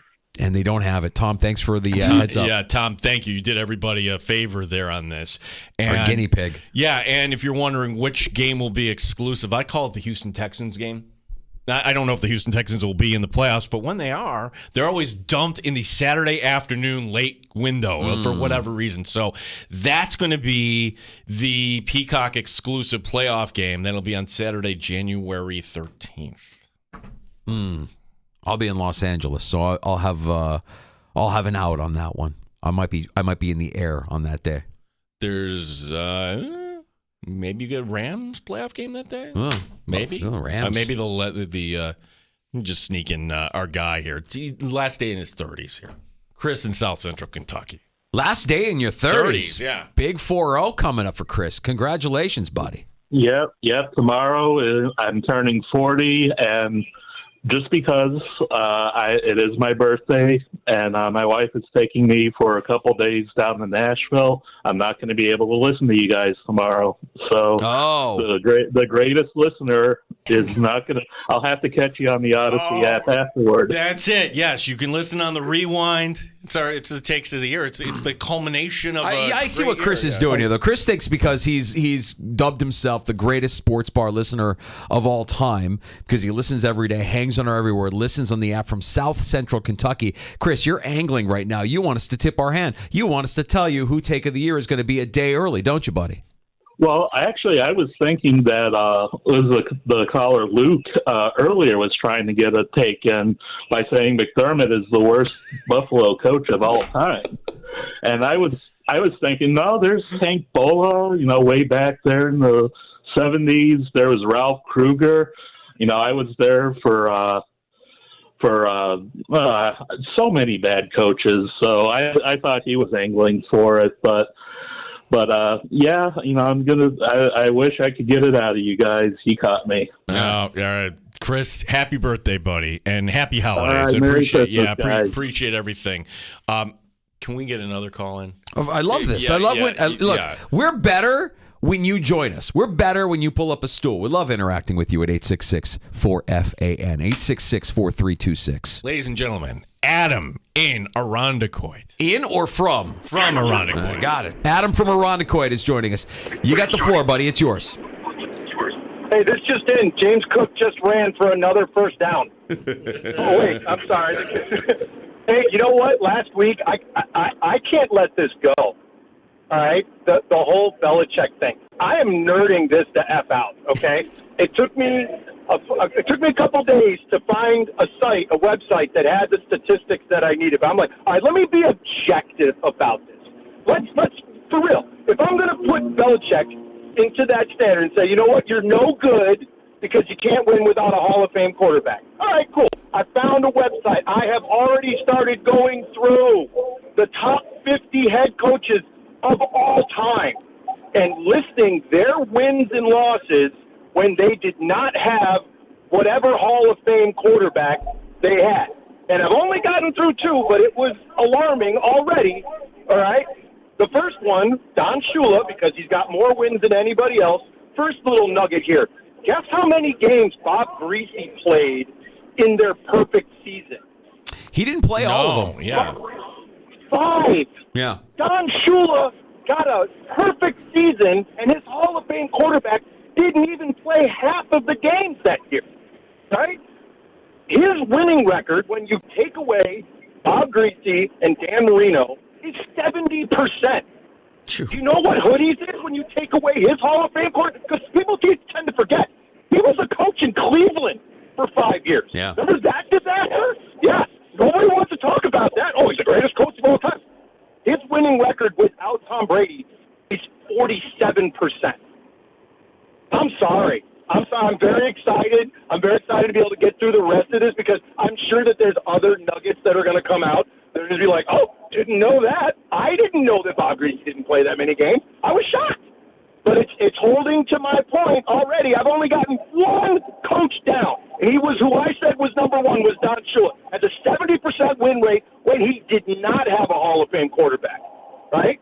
It's going to get worse for Hoodie. There's going to be other coaches that are going to have even better records when they didn't have their Hall of Fame quarterback, and I can't wait to bring the results. I'm out. As always. I feel like if you weren't with us last week, let me back up. Adam dropped this bomb because we were reacting to the news after the report out of Boston that Bill Belichick was no longer going to be the head coach in New England after this year. And I'm defending Bill Belichick for some unknown reason. And Danger's like, no, you were like dead set. No, he's overrated. He's not the greatest head coach of all time. Bill Walsh my thing is. I'm a Bill Walsh guy. I think Bill Walsh is the greatest head coach of all time, not just because he has the resume, the wins, the Super Bowls. He has the coaching tree. He's made men around him better. And I don't know that you could say that about Bill Belichick. I think Bill Belichick has had guys get jobs because of proximity to Bill Belichick. But short of Nick Saban, like, who are we talking about that's been any sort of success after having worked with Bill Belichick?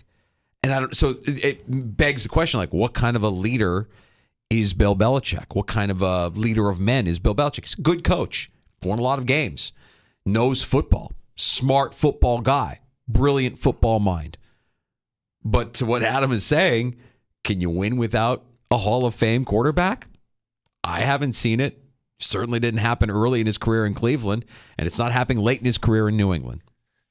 They did win 11 games the year that Brady went down week 1 with Matt Castle and still missed the playoffs.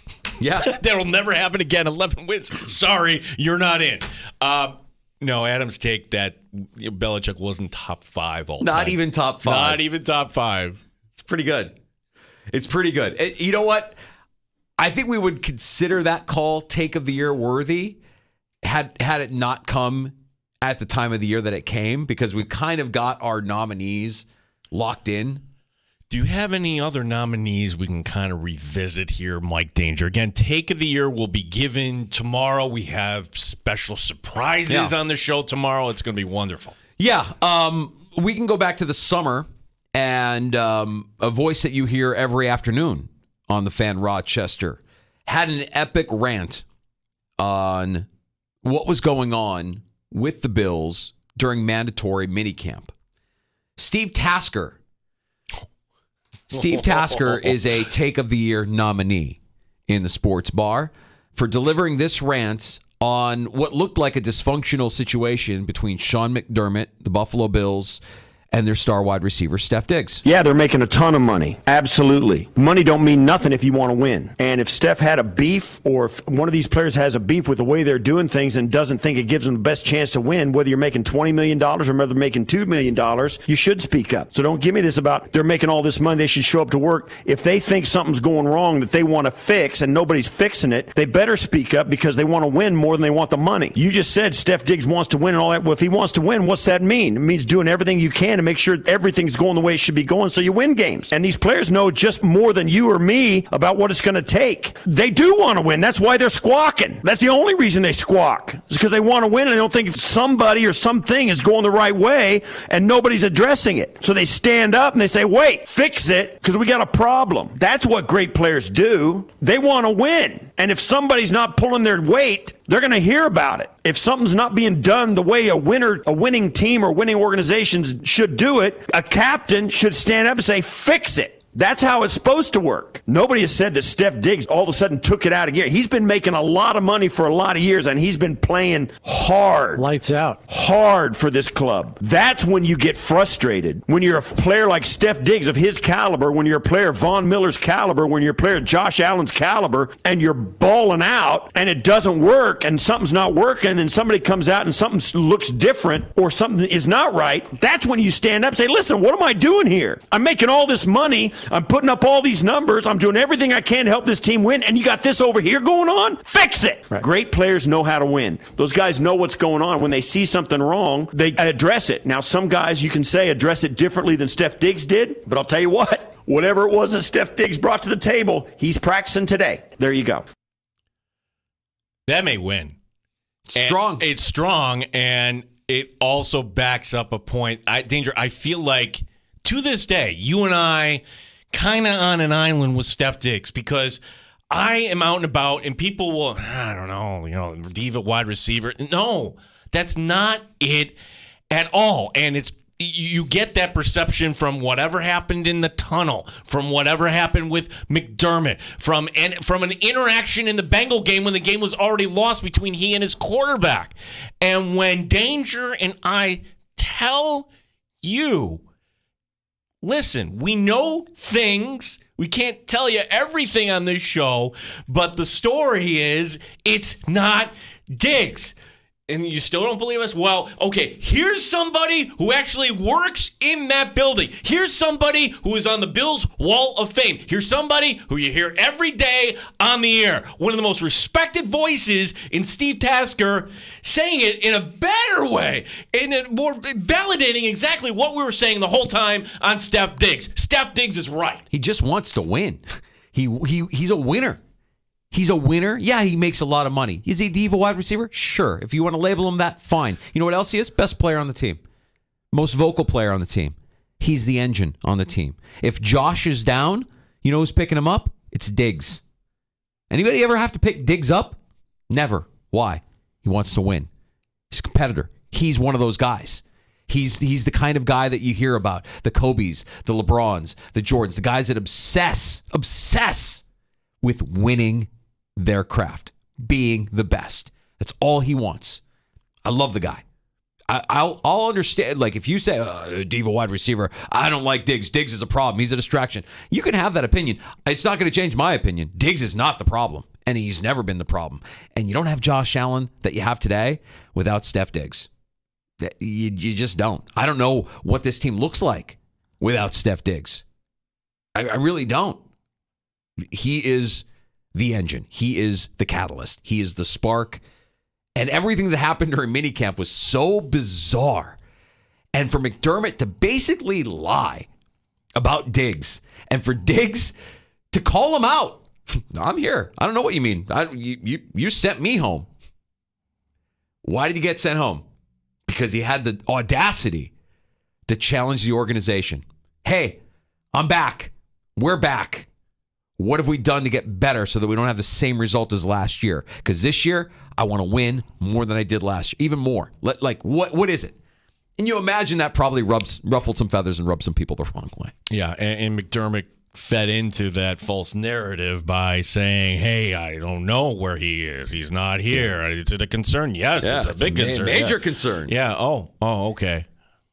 So the way that was handled, the clumsy nature in which that was handled by Sean McDermott, and then to hear Tasker talk about it the way he was talking about it, it kind of paints this picture that, you know what, the player, the captain, has every right to challenge and ask, what are we doing, guys?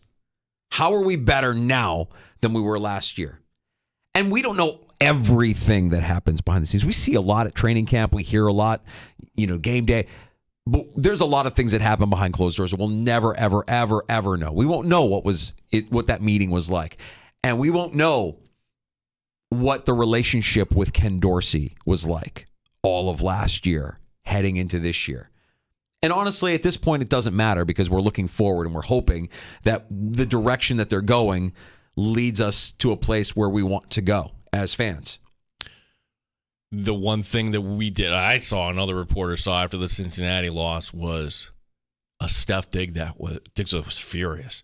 The emotion on the sideline, you don't get that in the locker room. You don't get that in the tunnel. But after a loss like that, where he stormed out, had to be restrained, had to be pulled back into the locker room just to hear what Diggs was done.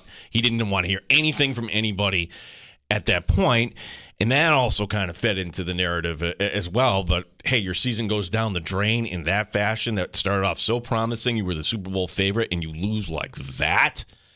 Yeah, hearing that from Steve Tasker, what a good take does, it brings on emotion. That storyline brought it all back to life there in just one instance. And that was a big storyline. Like, mandatory meeting camp, that's supposed to be sleepy and positive, and the sun is out. And that was anything but in Buffalo back in the spring. Yeah, and I think a lot of that national narrative kind of went away when you start to see Diggs on the field producing the way he was early this season. And even though he's not getting the kind of numbers that he was getting early in the season, the team keeps winning. Nobody's going to care, including Steph Diggs. He'll be the first person to say, hey, look, as long as we're winning, I don't care. Of course I want the ball. Of course I want all my targets, all my touches. I want all of it. I want all that smoke, but I'm okay with us just winning games. Yeah, he doesn't talk that often, but when he did at training camp, and the one quote that stuck with me, him talking about he knows he has less football ahead of him. He's got more football behind him, like the clock is ticking. Yeah. It explains it. Very, very aware, very self-aware. and just knows like he understands that the window is indeed closing. I don't think there's any truth to anybody that says he wants out of Buffalo. No, I don't know that that's true. I think that he's very self-aware. I think he wants to win at all costs. I think he's willing to sacrifice what he needs to sacrifice for this team to win, and he's going to challenge people if he thinks that they're not pulling their weight. Even if it means he misses a day of mandatory minicamp, it becomes a national story. So that rant by Tasker, a Take of the Year nominee. More recently, in fact, earlier this month, I made this nomination because, well, he's on the Mount Rushmore of takesmen. He's one of the OGs. We're not here without this guy. And so when he delivers a take the way he delivers this take, I believe it should be recognized. Ooh. Can I guess the initials? Does this have to do with the IST? The IST. I was going to say it's like the NBA's NIT. This is Mad Dog on the Lakers winning the in-season tournament. Can you imagine what Elgin Baylor is doing right now? How about Jerry West? The logo. Gosh, I can't. The logo. Kareem. How about Gail Goodrich? Look him up. Look him up. Happy Hurston. Jimmy McMillan. All right? Paul Gasol. God rest his soul, Kobe. We are going to drink champagne after we win a regular season tournament, first inaugural, in the locker room. And then to top it off, they got 18, 19 banners. How many championships? 17. And they're drinking champagne. And then they're going to raise a banner to the rafters in L.A. for winning this inaugural tournament. Banners are for championships and retired numbers. They're not for a 4-game series in the middle of November. And I'm not knocking the inaugural tournament. The Silver did a great job with it. I'm not knocking it. But you got to have a little perspective here. That's the Lakers are the lands of West and Baylor and Wilt and Kareem and Jamal Wilkes. And how about Pat Riley? Think Riley liked to see that when he was in Miami? Watching them freaking put the banner up? Pat must have thrown up when he saw that. How about Magic Johnson? You think Magic like that? How about Worthy? That is a disgrace. Dog is on one. Look at this. He's on one. Whoa. Banners. And you tarnish that with the banner from the inaugural Challenge Cup? God help me, please. Number 3. Lord, not the and you Lord. know I'm right. I think you're overreacting. That's a perfect way to wrap it up there. Yeah, banners are for championships and retired numbers. He's on a roll. What ruins it is Molly shrieking there. I'm like, oh. I blocked that out. Yeah. I'm just listening to the greatness of Mad Dog on that one. And I love that as a Take of the Year nominee. It's fresh in our minds. Look, the Lakers winning great. That, congratulations, LeBron. Now you have 2 phony championships that you can hang a banner for. No. The bubble was not a real. No, that was a real. They played the best of 7. They beat Miami. Not a real championship.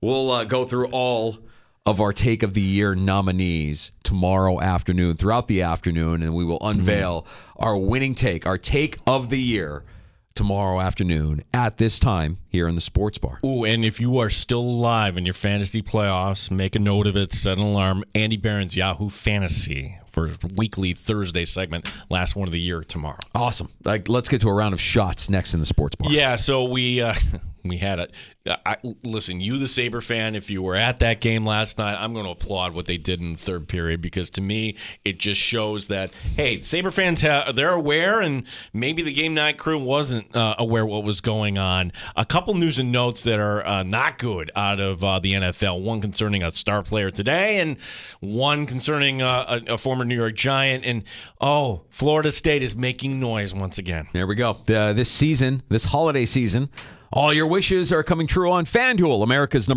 sportsbook. Mike Danger for FanDuel Sportsbook, official partner of 95.7 The Fan. Right now, new customers get $150 in bonus bets with any winning $5 moneyline bet.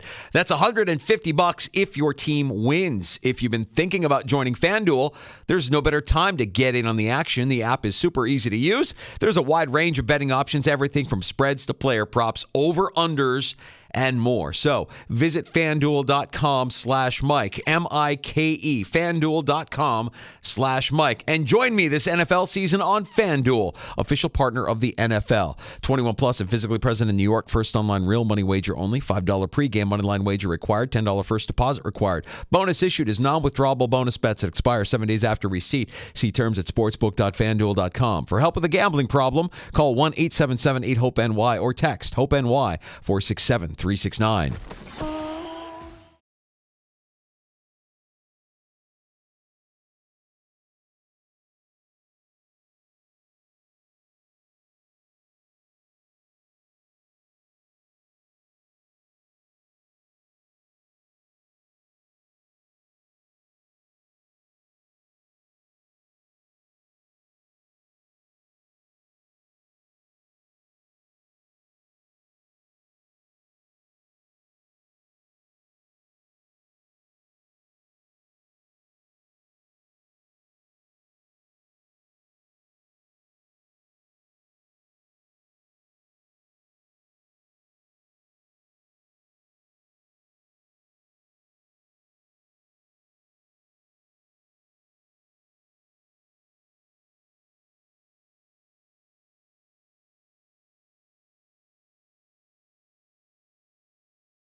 Sports Update. Running back James Cook named the AFC Offensive Player of the Week. This for his efforts against the Cowboys.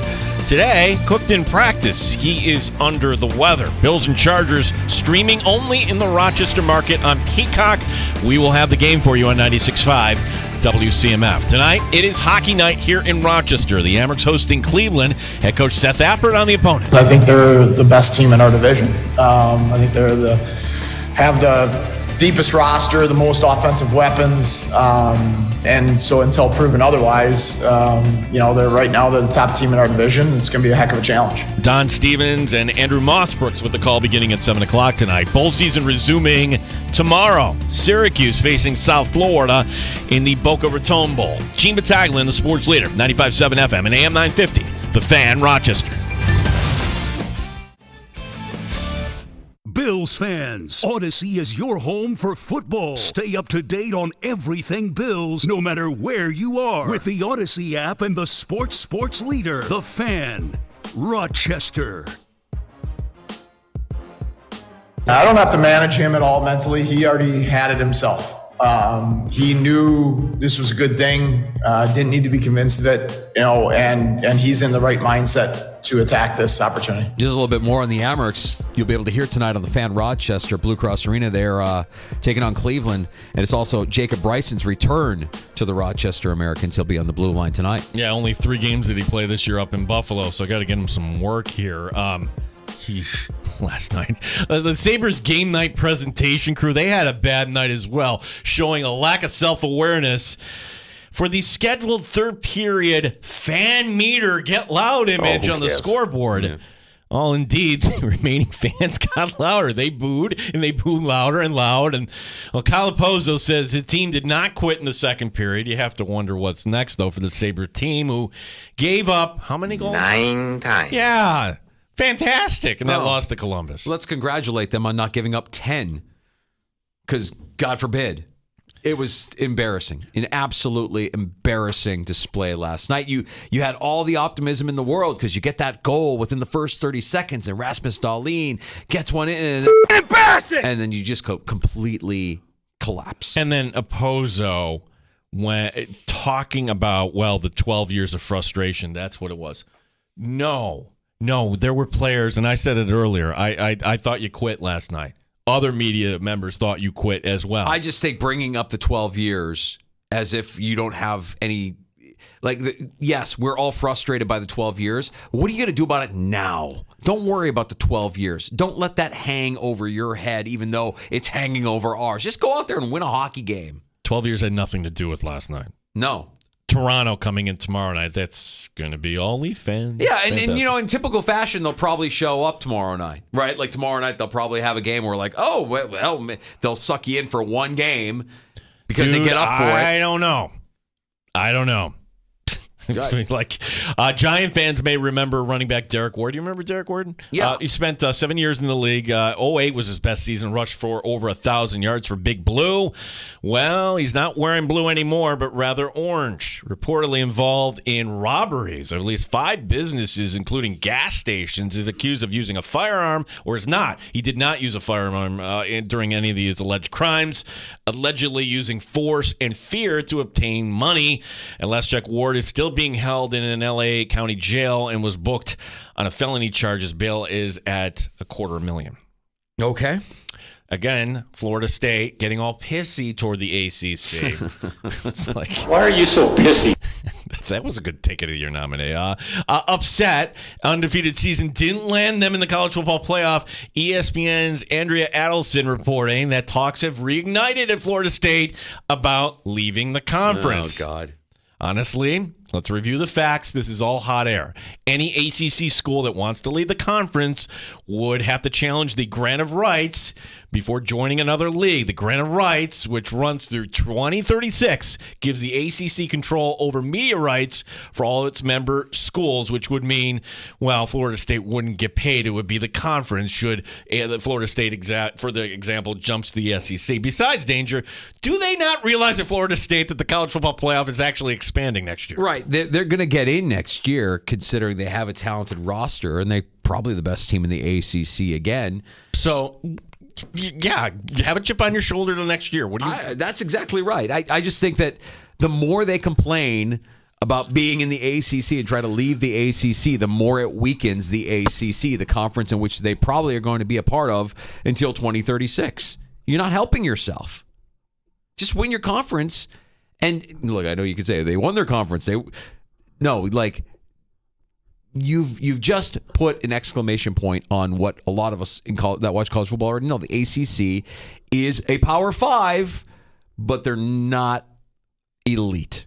They're not the SEC. They're not the Big Ten. Right, but you will have a seat at the table next year, as will the Pac-2, I believe, which is, I don't know how they're going to sort that out, but a lot of time to figure that out. Finally, this is more of a story you would read in the old National Enquirer.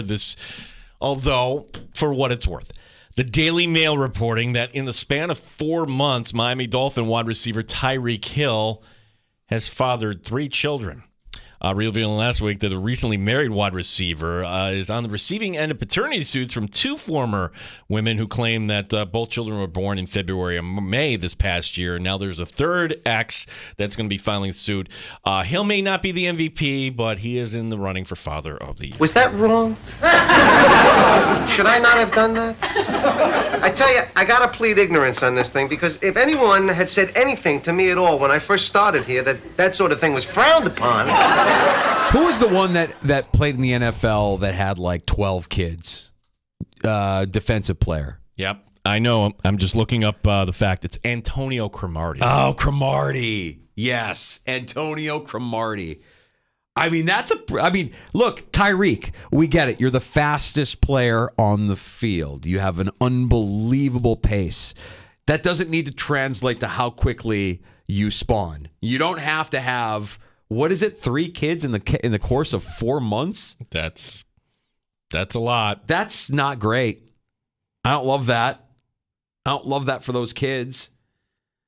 And now he's got to deal with the paternity suits. Jeez. Look, play on the field aside, he's a unbelievable wide receiver. And off the field, he might be one of the most despicable human beings in the NFL. And that dates back to his time before he was in the NFL. If you don't remember, go back. Yeah. He's not a good guy. Yeah, if there were video, I don't even have to say alleged, it's true. He punched his pregnant girlfriend at the time.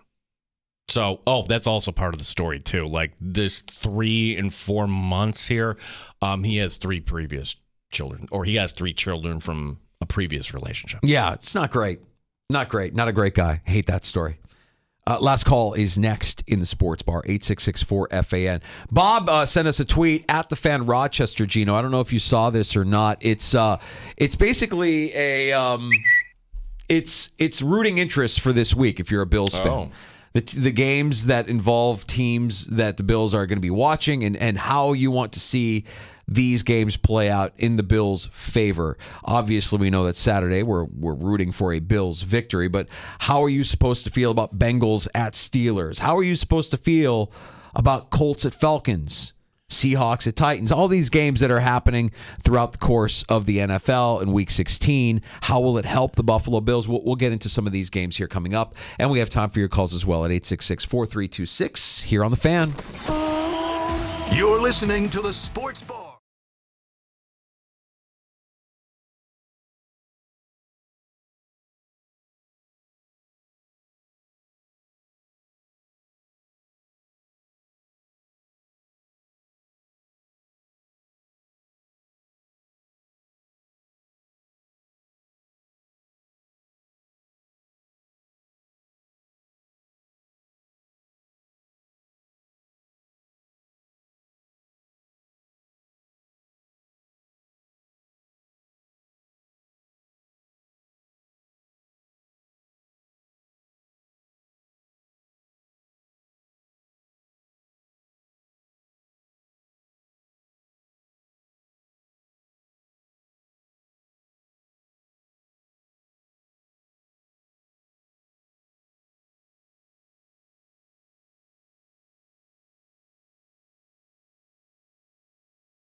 Last call on the sports bar. It's Danger and Battaglia.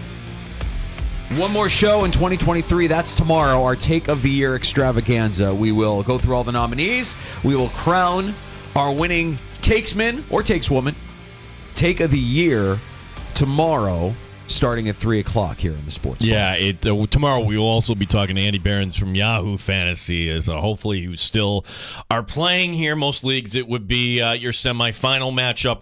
This week we'll be talking to Andy Behrens at about 3:25. All right, so Week 16 gets underway tomorrow night as well. And there is a game on Saturday before the Bills and Chargers take the field Saturday night. We wanted to go through this quick exercise here where we look at the optimal outcome, and thanks to Bob for pointing this out to us.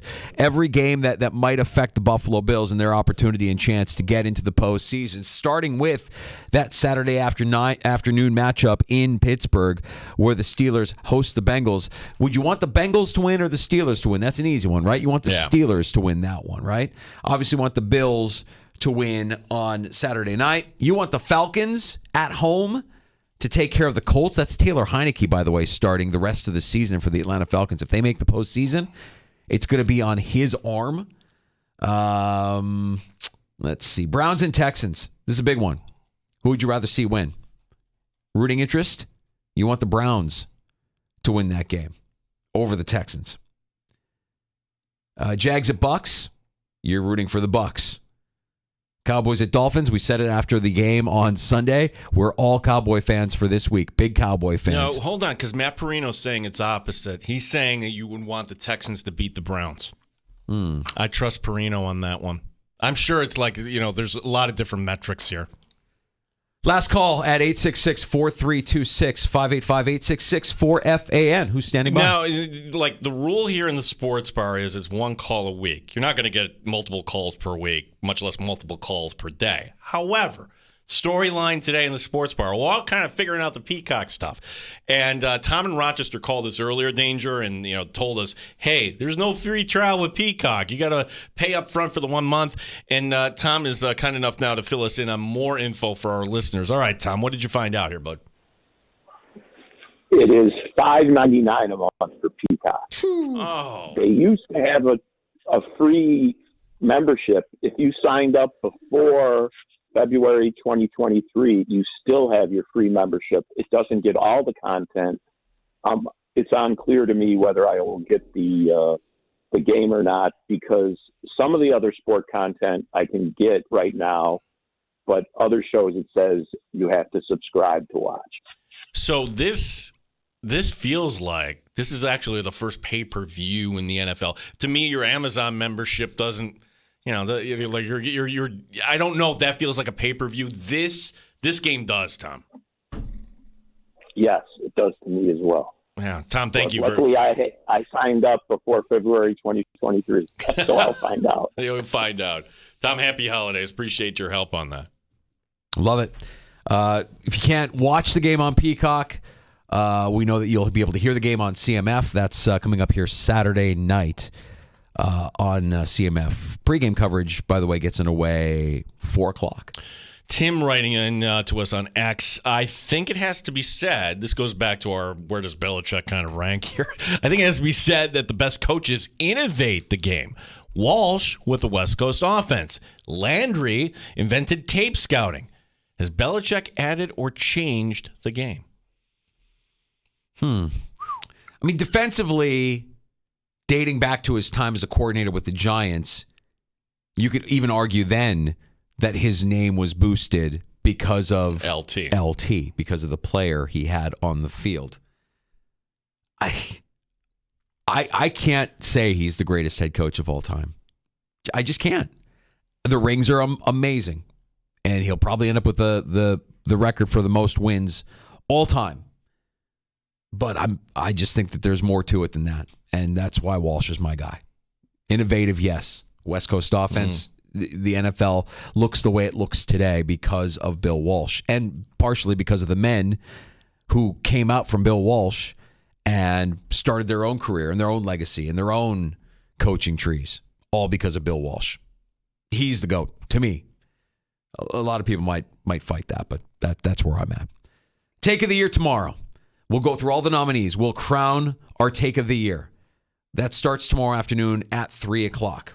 Now, we mentioned this earlier, and I don't know if it starts tonight or not, so I don't want to promise something and then have it not be delivered. I don't think it starts tonight. No.